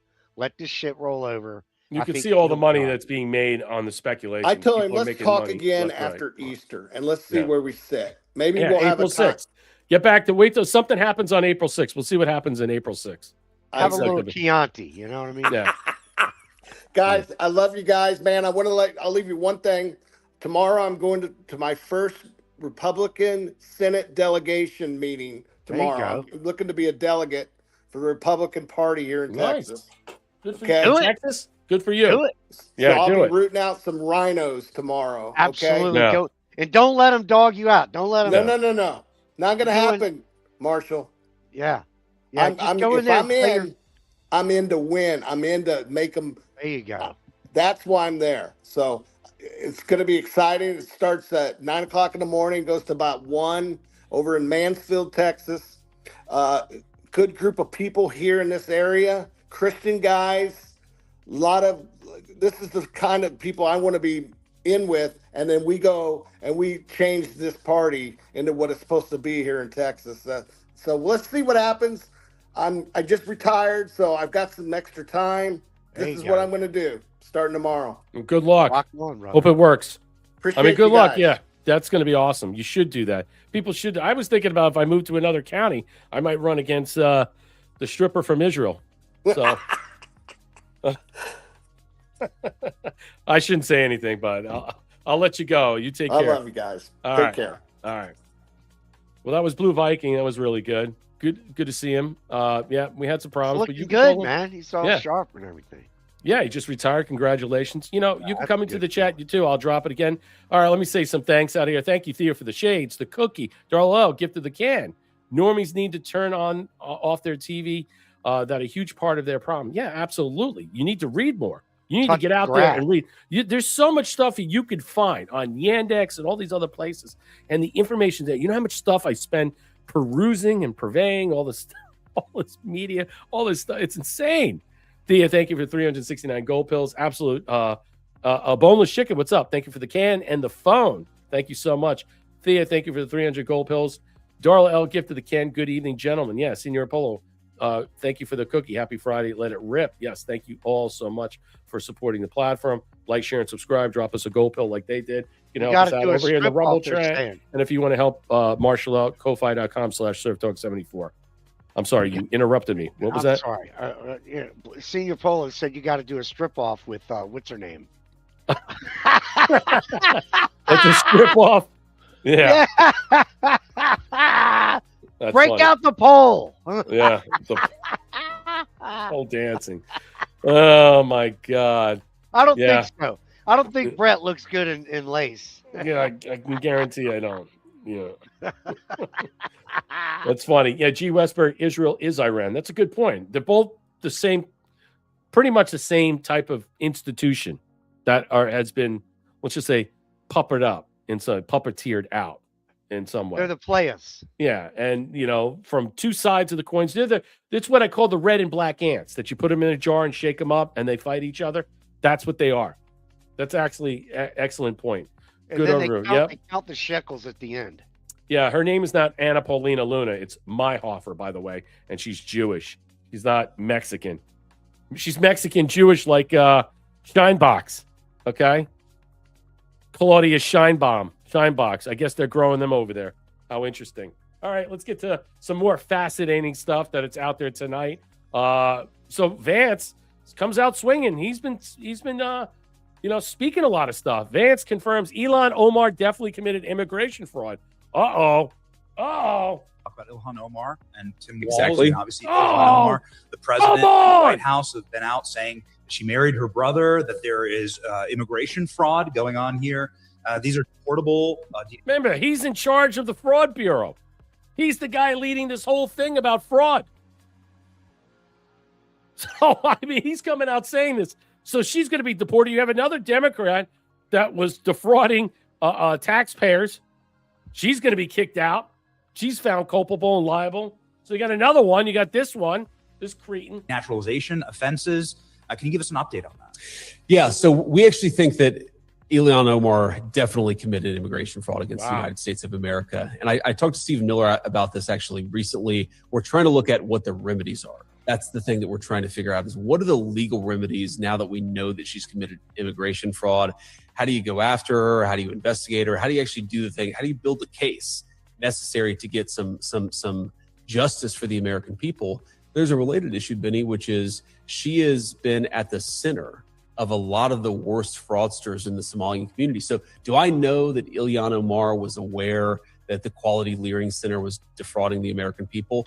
I'm not certain of it, but we at least need to investigate it, because if people can commit wrongdoing without even the fear that they're going to be found out, that's a fundamental problem. So I'm worried about the immigration fraud. I'm also worried about what did Ilhan Omar know about what was happening in the Somali community, and why was nobody looking into it until, frankly, Donald Trump came along. Wow, interesting take, man. the vice president, all over the place, and he's in charge of this fraud. I think it's like a fraud bureau or something that he's tasked to oversee. Yeah, Israel, Iran, British Empire, all the same. Yes, they're all funded by the Rothschild Bank, the central bank. Absolutely, that's where it comes into place. What's that? Yeah, it's all part of the big game. Right, exactly. Big and the big grift game. on America, on the blood and treasure on America. Yeah. And that's why we're back. putting an end to it. That's why this war is killing two birds with one stone, if you think about it. Consider that. Just keep that in your mind in some way. Well, that's horrible to say. No, it's not. What do you fucking care about Israel or Iran? All it is a fucking red and black ants, okay? And we're the jar holding the jar up as they shake. And then we got to open the jar and stick our hand in there and get bit. That's the fucking problem. That's really the problem. All right, moving on. There's so much good stuff. President Trump, this one was funny. We're getting to I'm going to move through because of the time and stuff. And I want to keep us over on a Friday and stuff because I got to get up. It's my birthday tomorrow. So we're going to do like a 10-mile biking run. We got a biking run. We got all this other things we're going to be doing all morning. So Bergamo, Venezuela, I literally think they're going to put up a statue of President Trump. That would be great honor. 2 minutes updates later, Bergamo, their oil now flows to our refineries. Forget that. What are they going to put the statue up? See, you're going to miss this. You're going to miss every opportunity to enjoy this. You're going to enjoy every opportunity. Who is dead? Isn't he dead? Who's dead? Who you saying is dead, Thea? I don't know what you're talking about. All right, well, let's play this. This is funny. Put a statue to President Trump, and it's not a political statement. It's an actual thing. So. That would be a great honor. No, because it's like they view President Trump like. That's not me. It's that a video. Flows to American refineries on the Gulf Coast, lowering the price of gas in America. So forget that. When are they going to do the statue?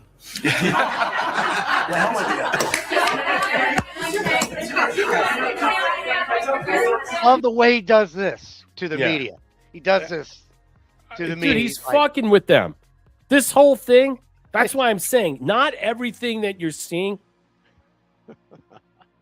this theatrical masterpiece as what it seems to be. It is Wag the Dog. One way or another, you will see that it is Wag the Dog. Okay, moving on. He's telling you in that video that it's all over, man. Yeah, I know. I mean, all right, look at the way he acts, man. I mean, it just anyway. All right, I want to get to this because this is in the title. So about Cash Patel. So and we'll cover this. I'll try to cover as much as I can in this because I got quite a bit. So Iran-linked hackers breached the FBI's director personal email, published photos and documents. I said earlier, how did this happen? How did he get his email hacked? And was this allowed to happen? Was this a mole hunt, a fishing expedition? They call it catfishing. Did they try to turn the tables on somebody to keep the back door open for this to happen? His private life, his Indian, let's just say, dealings, business dealings, bank accounts, his personal, he's got a home there in Baroda, India. He went to Cuba, Havana. Seems odd for Patel to push this sensitive classified info through his own personal account. Well, I guess when you got your girlfriend or fiance going on X, drawing up a 14-point thread of all this information about how you're calling out all these different people as propagandists and undercutting the administration, calling out Flynn's and all these other people. Where did you get the qualification to do that? And who gave you and wrote that stuff up? Iran-linked hackers have broken into the FBI Director Cash Patel's personal email inbox, publishing photographs of the director and other documents to the internet, and the hackers and the Bureau said on Friday. On its website, the hacker group Handala Hack Team said Patel will now find his name along the list of successful hack victims. The hackers published a series of personal photographs of Patel sniffing and smoking cigars. Nothing wrong with that. I do that. Riding in an antique convertible. I wish I could do that. And making a face while taking a picture of himself in the mirror with a large bottle of rum. I don't do that. The FBI confirmed that Patel's emails have been targeted. In a statement, Bureau spokesman Ben Williamson said, "We've all taken the necessary steps to mitigate the potential risk associated with the activity and that no data involved was historical in nature and involves no government information." Andala, which represents itself as a group of pro-Palestinian vigilante hackers is considered by the Western researchers to be one of several personas used by the Iranian government cyber intelligence units. Handala recently claimed that the hack of Michigan-based medical devices and services provided Stryker on March 11, saying it had deleted a massive trove of the company. Alongside the photographs of Patel of the hackers published a sample of more than 300 emails, which appear to show in a mix of personal and work correspondence dating back to 2010 and 19. Reuters was not able to independently authenticate the Patel messages, but the personal Gmail address that Handala claims have broken into the matches address linked to Patel.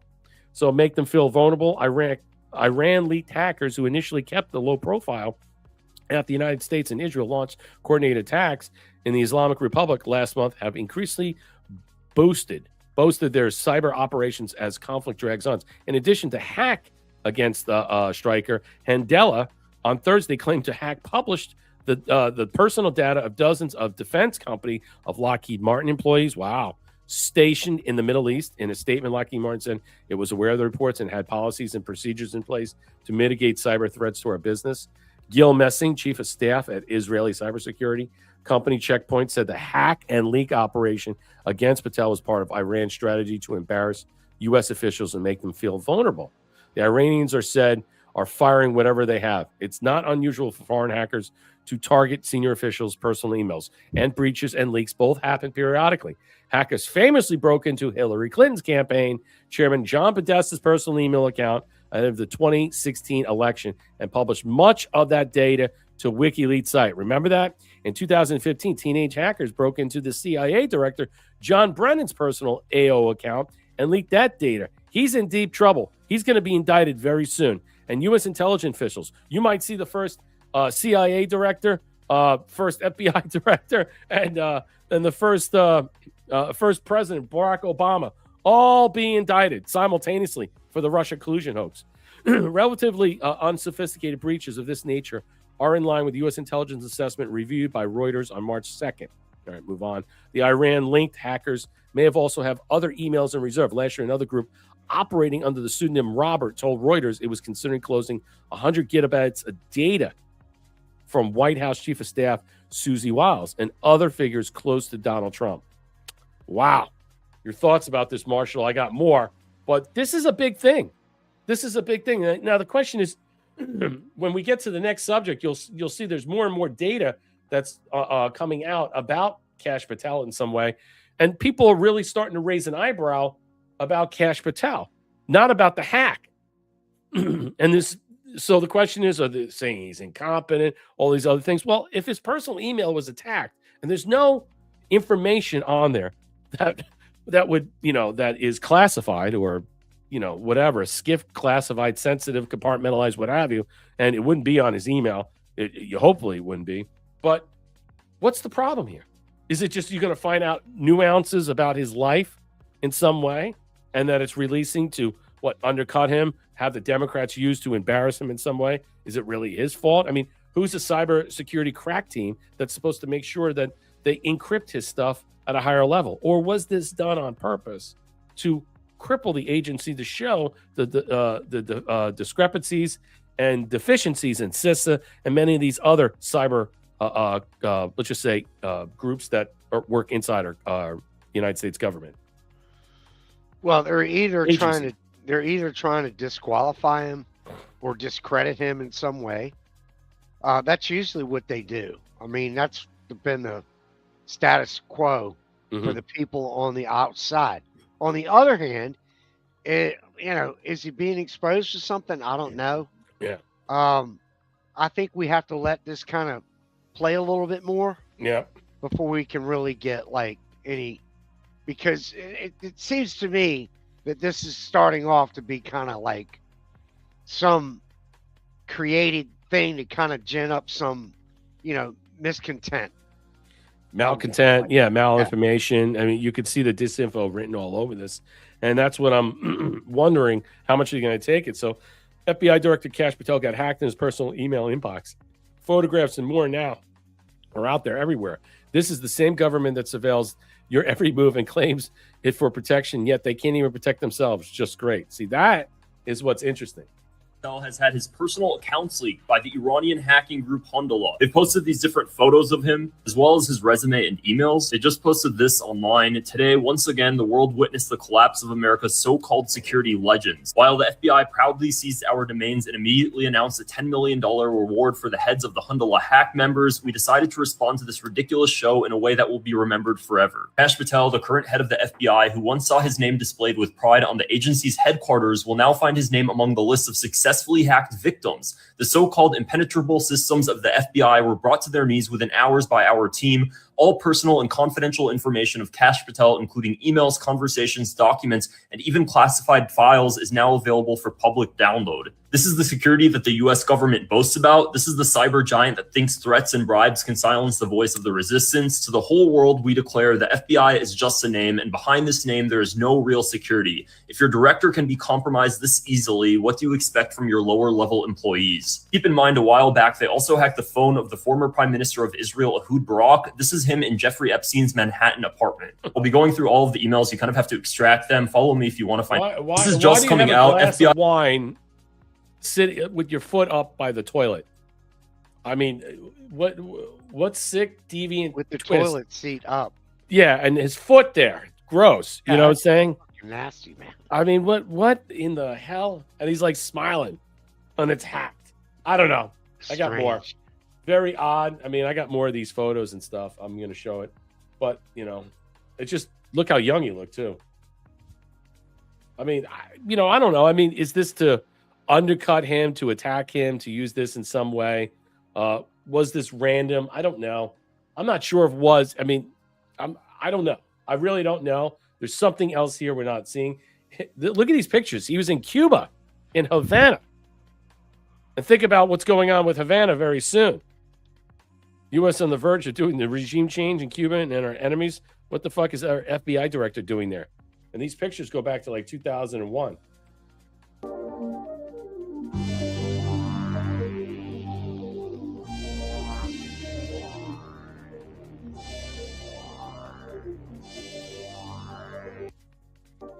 It's just odd, right? I mean, isn't it weird in some way? I mean, is it much ado about nothing? I mean, should we be concerned about this? I mean, do these things naturally happen? I mean, of course they happen, but we have to consider the ramifications of it. We can't just like walk this back and say it's not a big deal. It definitely, with him going there, what was it, a number of years ago, Cuba, it almost tells me that they already knew something. Right. It's almost feeling like they're like, it's already over. As we've talked about many times on this show. Absolutely. It wouldn't surprise me. So, I mean, I'm not going to read into it too much. Let's see how things go. I mean, yeah. But it does seem like that. It does. It does. It does. It seems like the past is present or future, so to speak. Exactly. Or past is prologue when it comes to these things. Thank you, Trusty Turnham. Yeah, happy birthday. Enjoy. Yeah, it's tomorrow. Thank you. Thank you, Patty B. Darl L. Thank you for the can. Trump 1. Thank you. Happy birthday, Brett. Yeah, we're going to go biking all day. I like to do stuff during the day. We'll get up early, biking, hit a lot of places, do stuff. I like to do that. I don't like to go out. I'm not a big birthday guy. You know what I'm saying? So to get me to do anything, it's more of a day thing, exercising, biking, stuff that's fun. I don't want to go out to dress up, to go out to dinner and drop like whatever gobs of money for fucking dinner that I could cook at home for a tenth of that. I made corned beef and cabbage again today. Real simple, real easy in a crock pot. I love it. So good. I put honey on it and it just sweetens up so it's not as salty. I think, we should make the comparison to what they were suggesting Alito was doing in the Supreme Court about having election day. You know how people like to continue this on? Well, yeah, birthday is one day. It's not a week. It's not a weekend like some people like to do. It's like the birthdays are like elections. They just never end. You know what I'm saying? They never fucking end. I know people like to celebrate for a weekend or this and stuff, but that's a good comparison. So the DHS shut down to continue as House rejects the funding bill. We all know about this, and I'll just say this. The Senate is a bunch of piece of shits, okay? They are. They're garbage. We know it, and they dipped out. Thune is garbage. And I was right, 100% right about what? Speaker Johnson. I've been saying it. I'm probably the only person on this platform, whether on all these platforms, that stood by this guy and said, no, this guy's good. He's fine. People are like, no, he's an asshole. He's crazy. He's the only guy there who's fighting back. And now they basically scrapped all this stuff and they're going to fund their own stuff.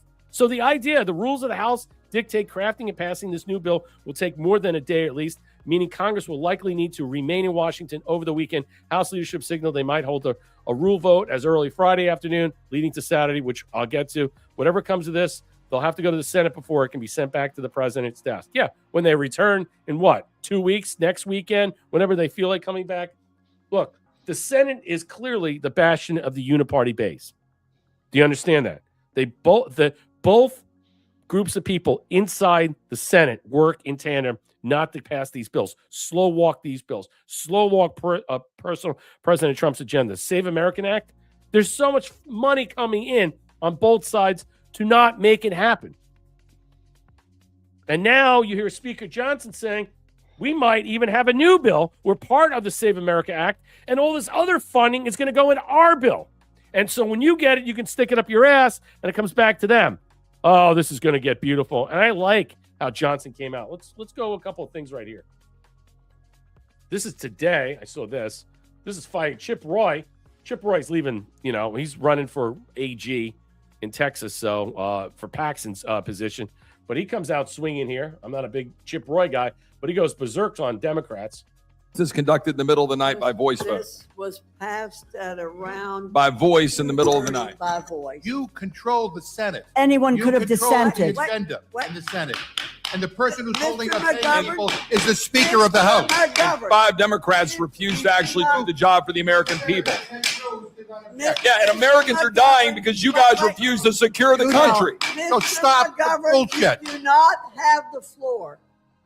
Mr. McGovern, I've been pretty tolerant. Madam- Wow, Chip Roy coming out swinging, Is he right? I think a lot of people are seeing how bad this is. What the Democrats have done in unison and lockstep with John Thune and the senators to allow this, what they sent over there, is garbage. President Trump had to do an executive order fiat to take the big, beautiful bill money, which was a lot of the money that was ICE has already been funded, and CBP was funded on that last year. All right? But there are other areas under Department of Homeland are not funded. The Coast Guard, Secret Service gets their allocation, but there are many other groups in there. TSA was one of them. So now what they're going to do is they're going to move some of that money on there and cover their ass for about 8 to 10 weeks. But Speaker Johnson's like, yeah, that's not going to last. We're going to do this, that, and the other thing. I've never seen him so angry. But you know what? He should be angry right now. And when the Democrats say, or all these people, these pundits, these talking heads say, these spin doctors, they say, oh, we're going to lose the House. Yeah, when I see Johnson come out swinging like that, I don't see that at all. We're more unified in the House than we are in the Senate. There's maybe 2 or 3 people in the Senate that you could say is good. The rest of them all suck. They are all garbage uniparty faggots. They don't do goddamn dick. And what did they left? Listen to Speaker Johnson. And I told you, this guy is the guy that keeps, let's put it this way, keeps the House in order and keeps a lot of things from, let's just say, descending into chaos that could turn into problems if the Democrats were going to take over. Do you understand what I'm saying about that? Because if they do, they'll impeach the president automatically and everybody in his cabinet. Todd Blanche was saying that yesterday at CPAC. Let's listen. To fund all of the security and safety of the American people. We cannot believe it's come to that, but it has. If the Senate gets that through the Senate, will you put it on the floor? We'll have to see. We have to solve the problem, and it's very sad that Democrats are not interested in doing that. Yes. Does that mean that you're not in favor of breaking the DHS funding bill apart, just funding TSA, just funding FEMA, having individual votes on each section? We have never been in favor of breaking the bill up. Why? Because it's one of the 12 separate appropriations bills that is the most function of Congress to fund the government. And we did it in a bipartisan, bicameral manner. Remember, the contents of that bill were decided upon earlier by Democrats until they decided to hold the American people hostage in their long lines at the airports and with the safety of everybody on the line to make a political point. It is shameful. There is no way for them to defend this to the American people. And breaking it out I think it puts an exclamation point on what they've tried to do here. It's shameful. So many people have been through so many hardships because of this nonsense. And what we're concerned about is people may actually be hurt. More people harmed by criminal illegal aliens that are being protected by the Democrat Party. We're sick of it. We're sick. Yeah, he's angry. He's disgusted because the Democrats don't. I understand they're all controlled by the Jews or the British Empire. I get you. But the bottom line is this is what we're stuck with. Okay. And I don't know where we're going to go with this. I don't know what's going to happen. But when you hear him and the way he speaks, the Speaker of the House, all right, third most important position in government, understanding where he's coming from, majority leader is nothing. Guy's just a whip. He's an asshole. He doesn't care. He's an anti-Trumper, never Trumper. I mean, why did anybody think anything was going to happen from Thune? They can't pass the SAVE Act. That means the Democrats, all of them, and some Republicans, they can't get to the votes. All right. They don't want secure elections, secure borders, secure elections.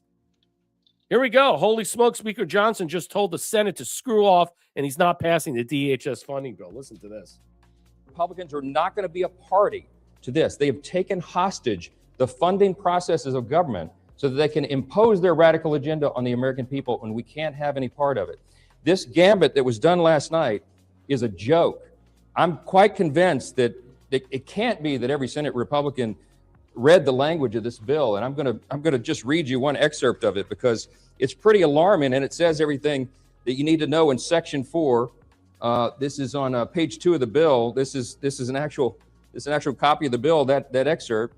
It says, quote, "The contents printed under the headings of this bill, U.S. Immigration and Customs Enforcement and Border Security Operations, under the heading of U.S. Customs and Border Patrol and Protection, shall have no force or effect for purposes of this act, and amounts specified in the final bill under the subheading Border Security Operations and under the heading U.S. Customs and Border Protection and under the headings of U.S. Immigration and Customs Enforcement in the Department of Homeland Security shall be zero."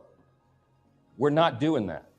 And it is unconscionable to me that the Democrats would force some sort of negotiation at 3 o'clock in the morning and try to hoist this upon the American people and then get on their jets and go home for their holiday and pretend and think that we're going to go along with that.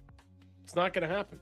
Not only are they going to do their own bill, they're going to add other elements of stuff that they purposely whitewashed away, Marshall. They're going to add SAVE Act stuff. They're going to add a bunch of stuff, send it back to them. I understand. I get it, Casey Snowman. All of them are clowns. I get it. But this is what we got to deal with in some way. At least he's going to do something about it or try to do something about it. I mean, look, I know it's funny. I know it's hilarious. But look, you're not getting anything from the Senate. They passed this garbage bill purposely, and they took off. They dipped out. And since they dipped out, it's the mess to fix because they want the House to fix this to be on record. They don't want to be on record doing it during an election year. That's number one for PAC money and also for votes. That's it. So the House, the Senate did this purposely because they're a bunch of what? They're a bunch of, let me just say right now, they're doing this strictly because of an election year and votes and money coming in. That's why they dipped out. That's why it said they want the House to do with it. They want to leave everything with the House. And in some way, they want to conditionally have the House fail because they want to turn over the election. I believe so. Yeah, and Thune and his cronies, they need to let this needs to really come back at them hard. Because this Thune guy, I mean, I'm so over this dude. And all his little minions that are out there are working with this. It's ridiculous.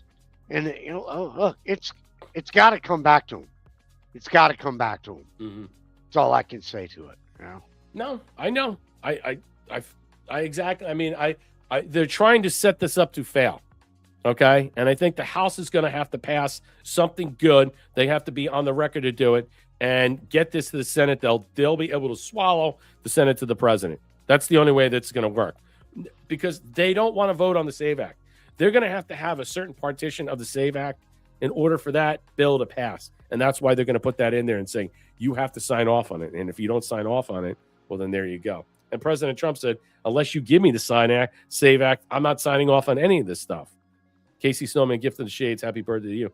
Well, thank you, buddy. I appreciate it. All right, let's move on. I got a couple more things. I got to cover this stuff that's in the title. This happened to me. Happened right here at my back door. I'm probably about a half an hour away, not even. It's just south of me. Florida military base, MacDill, CENTCOM. Listen to this shit. Iran-linked terrorists indicted for planting explosives at a Florida military base.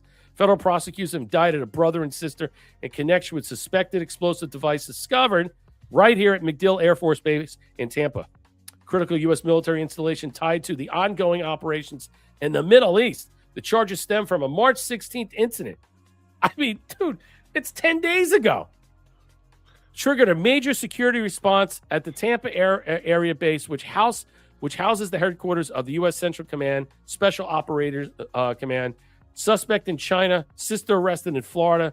According to the FBI, Alan Zhang is accused of planning the device and has been charged with attempted damage to government property by fire or explosion, unlawful manufacture of destructive device, and possession of unregistered destructive device. Authorities say Zhang is currently in China. Her sister, Anne Mary Zhang, was arrested by FBI Tampa and charged with accessory after the fact.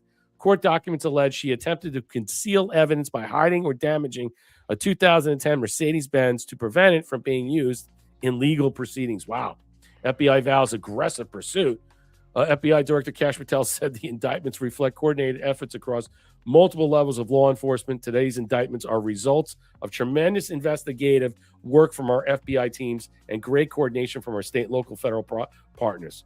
An IED was placed at the MacDill Air Force Base home to CENTCOM. A brother and sister have been indicted because of one in custody.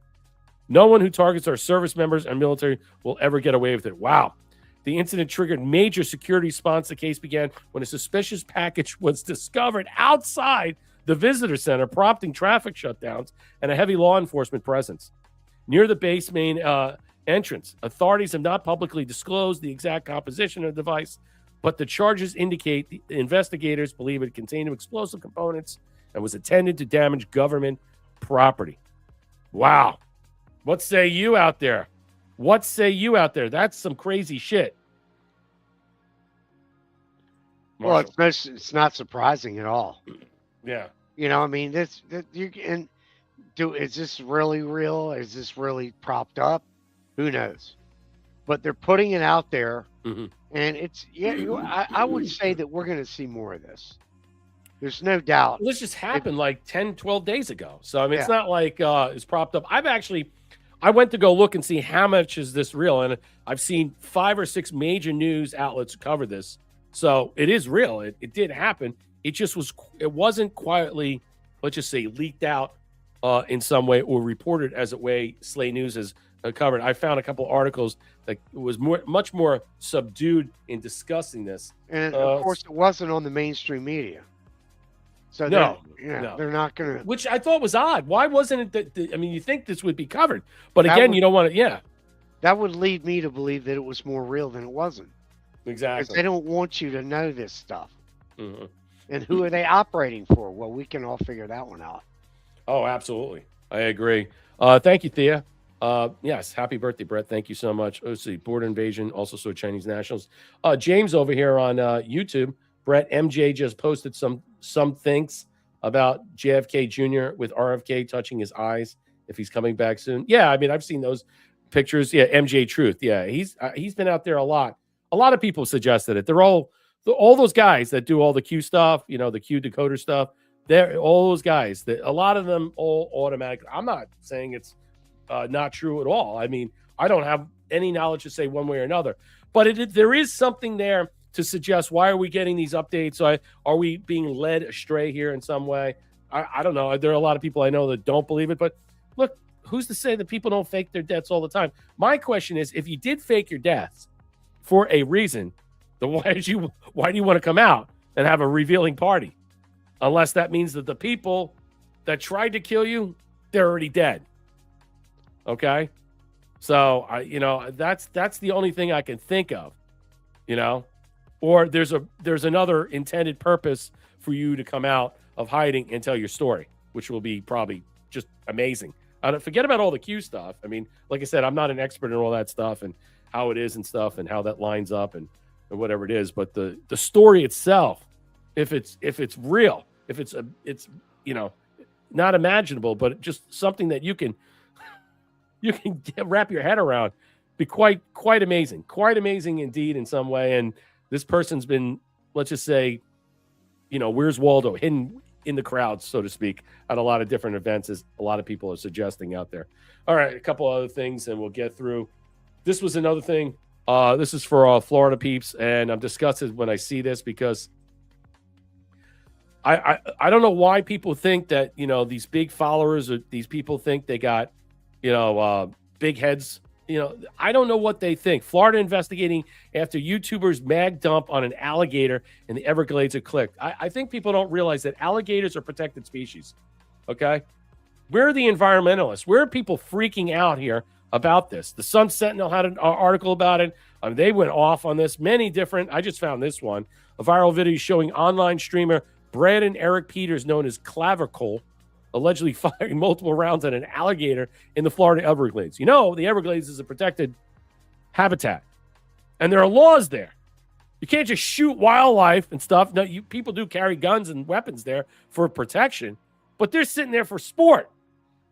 Is now under investigation by state wildlife officials. The footage was circulated. I mean, why are you taking pictures of this and posting this on YouTube? If you're going to do it, don't let anybody see it. And you know what? You won't get in trouble. Appears to show Peters and others aboard an airboat discharging firearms at the animal, prompting scrutiny over the potential violations. Was the animal alive to begin with, and did it die? I mean, can you kill these things with handgun bullets? I don't know. You can think about how thick the skin is. December 17, 2005. Rose Peters, born around this time, is a TikTok guy, kick mid 2020s for controversial looks maxing. I don't know what that is. Content. His 24/7 live stream reportedly ended abruptly as a speculation grew online. Authorities may have intervened, though no official confirmation of his arrest has been released. So this guy, I guess, I don't know who he is. I guess he does these things where he live streams his good lookingness or something like that. I don't even know. I mean, the narcissism in this some way, but that's what gets these people in trouble. Aiden Ross confirms the stream Clavicle was arrested. 24 stream has ended. Speculation was detained by Florida Wildlife and Fish. Confirms the investigation in this. I don't know what to make of this in some way. I mean, the legal consequences tied. Officials have not confirmed whether the alligator in the video was alive at the time of the shooting or whether those involved had any legal authorization or statute that authorizes actions involving alligators or crocodiles may result in enforcement. Wow. I know there's codes of this. Florida Fish Wildlife Conservation has open investigation. There are codes that you can't do this. So I don't understand. So what would make someone go out to the Everglades and, you're supposed to go out there and sightsee. You're going out there, but you go out there with weapons to what? Catching a boa, some type of python, and then shoot some alligators up. My God. I noticed his eyes are closed when he's firing the gun. Yeah. You look at that picture, his eyes are closed. You shouldn't be handling a gun then. Should not be handling a gun. Absolutely not. And this guy's the kind of guy, he does these videos, he goes into nightclubs, and he fucking hustles some woman, some young girl, away from her date. Oh, yeah. That's He's one of those guys, huh? Just Good. I hope they arrest him. I hope they arrest him, put him in jail. Let him have his little fucking boy toy in jail. I hope he runs into the guy that he tries to steal his girlfriend from in a club, who's a fucking badass and beats the living shit out of him. Well, he runs with security though. I've seen. Well, he's still a fucking jerk. I don't give a fuck. Yeah, I don't know, dude. All these fucking young kids on YouTube, they think they're badass asshole. with millions, and they He's make not all even this a money. good-looking guy. He's a jerk. I don't even understand this. Why they're the arrogance, the hubris, the narcissism. I mean, honestly, these people haven't worked a day in their life, and they think they're because they, for some reason, their generation has some alteration of understanding and seeing things differently and makes fun of the rest of us. I'm sick of these people. I really am. These are the people that are going to take over our country. I mean, that's the generation we should hope for. That's going to be better than us. I'm a Gen Xer. I can tell you right now, there's no way that the generation behind me like that is going to be better than Gen X. Even Millennial's got a lot of problems in itself. All right. There are some people that are, the older millennials, you could see how they are versus the younger millennials. But realistically, come on. All right. So J.D. Vance again on a tour speaking. He's with Benny Johnson again. He tells me that UFOs are demons. Uh-oh. Here we go. Here's the subject of the day. The vice president starts getting into all this other stuff. We're working on it. It's funny. When I came in, I was obsessed with the UFO files. And then you start getting really busy worrying about the economy and national security and things like that. I'll say this. I think when, what's his name was alive back in the late 90s and 2000s, what's his name? Art Bell. I was all into all that stuff. I'm not into it now. There's just things I just don't care about anymore. Like, I don't really care. I don't care about UFOs. I don't care about this. The demon possession stuff, I care about that. That spiritual stuff, that shit is real. That shit is really real. That's what frightens me. That's really fucking frightening when I think about that. As for all this other stuff, whatever this is or not, whether this is a psyop or not, I'm more concerned about things like what's on the other side of the Antarctic wall. I'm concerned about shit like that. Underwater sea bases. Those are the things that I'm more concerned about. More like, well, I'm open to. All these other things. Do we have a dome over our head? Like all these other flat earth stuff. I want these things addressed in some way that we can process this so we can just move the minutia out of the way and say, here's the truth and let's move on. Casey Showman, thank you for the shades. Darla L, gift of the cookie. Did you hear about the new fertilizer? It's human rains in several states now. This can't be safe for the environment and much less eating for plants. Yeah, it's a Soylent Green scenarios that, yeah, I heard something about this story. I got to look at it and go find it more. You know what? I came across something about that, and I'm trying to get back to it. There's also an argument about the glyphosate thing, which I think in some way a lot of people are not understanding. I might cover that next week. Sean Joe, thank you for the can. Let's see. Wood USA, thank you for the 717 gold pills. Need more gold pill love. Support the boys' dream. Let's effing go. And happy birthday, Brett. Have a blessed day tomorrow. Well, thank you. I appreciate it. We'll be biking all day. I love the bike. I love to get out. Hopefully it's not going to rain. All right, let's continue. Listen to JD Vance. You again, you guys make your own determination. You know how I feel about this. I'm not moved or persuaded by one way or another. So that's what I'm kind of like what Trump is. He's like, I don't really care about it. I kind of feel that way these days. I mean, I'm more interested in what some of the people were saying on Rumble here. G. Westbury, Nancy on about, all the guys that do the Q stuff. I'm more interested about that stuff. Finding out who's really Q, who's really this, and all this stuff. That's more interesting. I like the puzzle stuff like that. I don't care about the UFO stuff. What does it matter? What does it matter? Seriously. But I've still got 3 more years as vice president. I will get to the bottom of the UFO files. Okay. Have you peeked? Have you done a peek? Have I what? Have you done a peek? I mean, So I actually haven't. I have full not. Independence Day. I peeked. What a propagandist. What an agitprop this guy. Benny Johnson's such a tool. Have you peeked? Peeked at what? What a tool he is.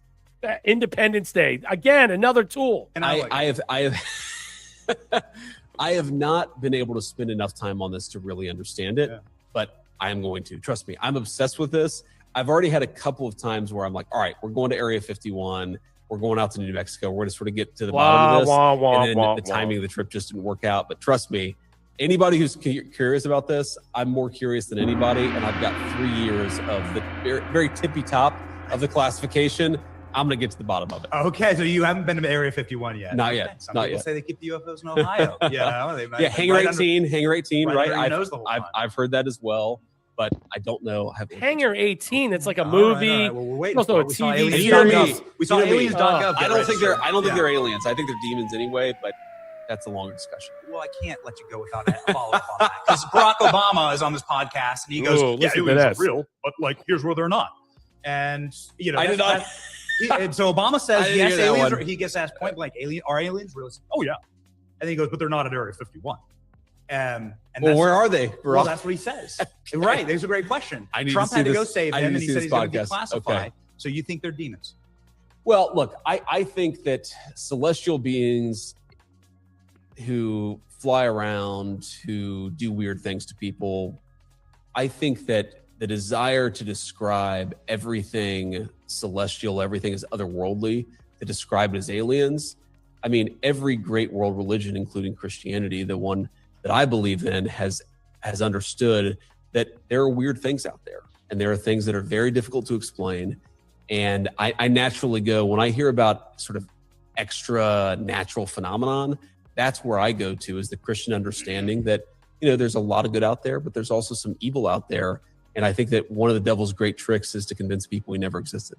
So he's talking about the extra dimensional or the interdimensional beings and stuff in some way. It's plausible. I mean, I get it. Another, it could be time travelers, futuristic beings. I mean, I get it. Totally. Is it plausible? Yeah.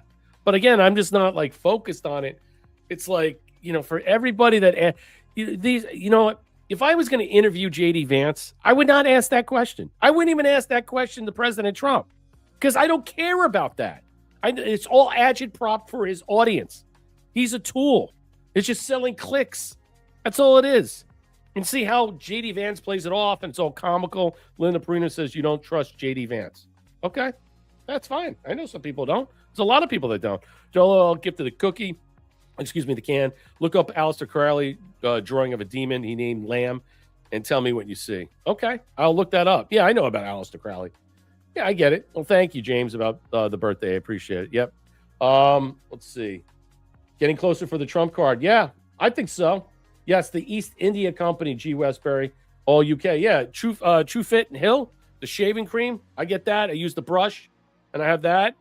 That's East India Company. Yeah, that's exactly all the UK. I totally get that in some way. It's all controlled. All of it's controlled. Iran, Israel, a lot of these different areas. Bank of London, again, it falls into the Rothschild central bankers. I agree. He ain't going to be 51. Who's that? He ain't going to be 51. I don't know what you're talking about. Marshall, your thoughts? Well, I mean, the fact that they're bringing this up and talking about it. Yeah.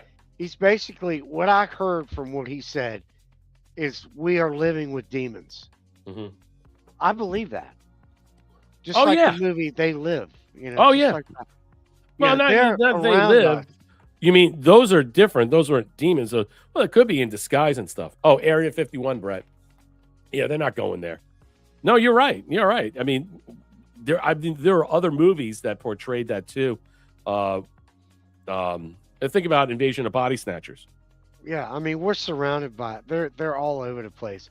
And I think that we are going to find this out. This is going to come out. Yeah. That's why they keep talking about it. I mean, you got the vice president talking about, demons walking among us. I mean, that's essentially kind of what he was saying. I mean, okay, so this is where we're going, I think. Yeah. I think we are going to they are going to be exposed. This whole, you could sound crazy. Maybe if I'm wrong. Look, if I'm wrong, I'll be the first to say, hey, I was a little batty on that. I don't think I am. Yeah, they're not going to Area 51. There's a lot of I agree with that. exposure going on, in my opinion. Yeah. Yeah, it's just weird. There's a lot of things going on. Wait, I wanted to show you this. There's a lot of people I know's birthdays on the 28th. A lot of famous people, a lot of people I know. His birthday is on the 28th of March. Yep. And also born the same time I was. Yes, I know. For some reason I do. But here's something that came out that it just shot past me. So I just wanted to look at this, and I wanted to make sure I confirm this. So who remembers this guy's prediction saying the Queen will die on September 8th, 2022? She did, in fact, die as predicted, which is true. She did die. Will also predicted that King Charles will die tomorrow on the 28th. Oh, my God. Can you imagine that happens? And then it's like, all you got to hear is about this and stuff. And I'm like, I don't fucking care about the royals or anything, but because he's coming to visit. Apparently April 6th or something like that. But look at this. The Queen dies in. So he predicts that King Charles will die on this date. And look at the date, 7/6/22.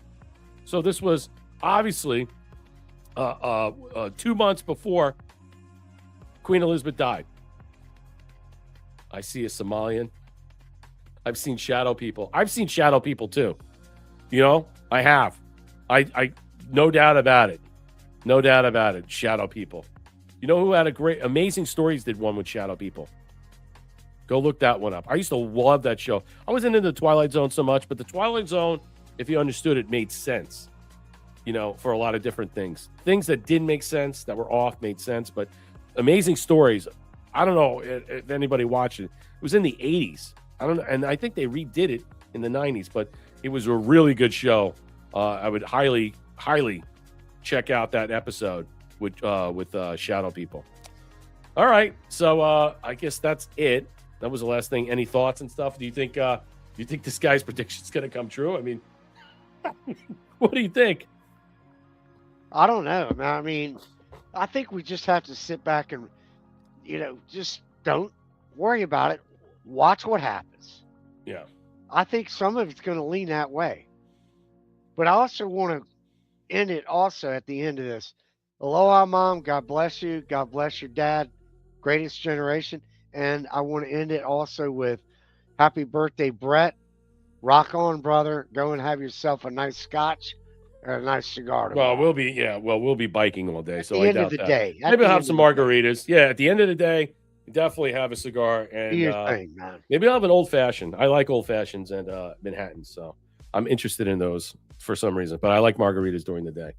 Yeah, scotch is special occasion, only special occasion for me. It's like, it's so fucking expensive. It's like you get a bottle and you have like 3 and it's almost gone. It's like, it's a waste.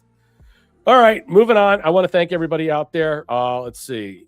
I want to thank on the leaderboard. Thank you, Thea, the 2.1, a boneless chicken coming in at 1.1, and Darla L. Good to see you. I want to thank everybody out there. Thank you for the birthday wishes. And yes, aloha, Mom. We want to send our condolences and prayers. Everybody over here on Rumble is sending their condolences and prayers to you, your family, and the service that your dad provided. Yep, it was the greatest generation. It'll be the best generation, the generation that we'll never forget. I wonder what's going to happen. I wonder if wonder how the boomer and Gen X generation is going to play out in the future when, let's just say, the Gen Zs and the millennials get older, when they start to get into their 50s, their 40s and 50s, and how that's going to change. How we'll be viewed in a different manner at a different time. I was always questioning that in some way. All right, well, that's our show for tonight. Have a great weekend. We will see. I'm going to try and return on Sunday. I'll let you know. Maybe with Thomas. We'll see if he can get him back. I know he had his funeral with his dad on Thursday, so we'll see. If not, have a great weekend. Take care. Ciao, Bella. Oh, good night. Let me do the music. Gotta cue that.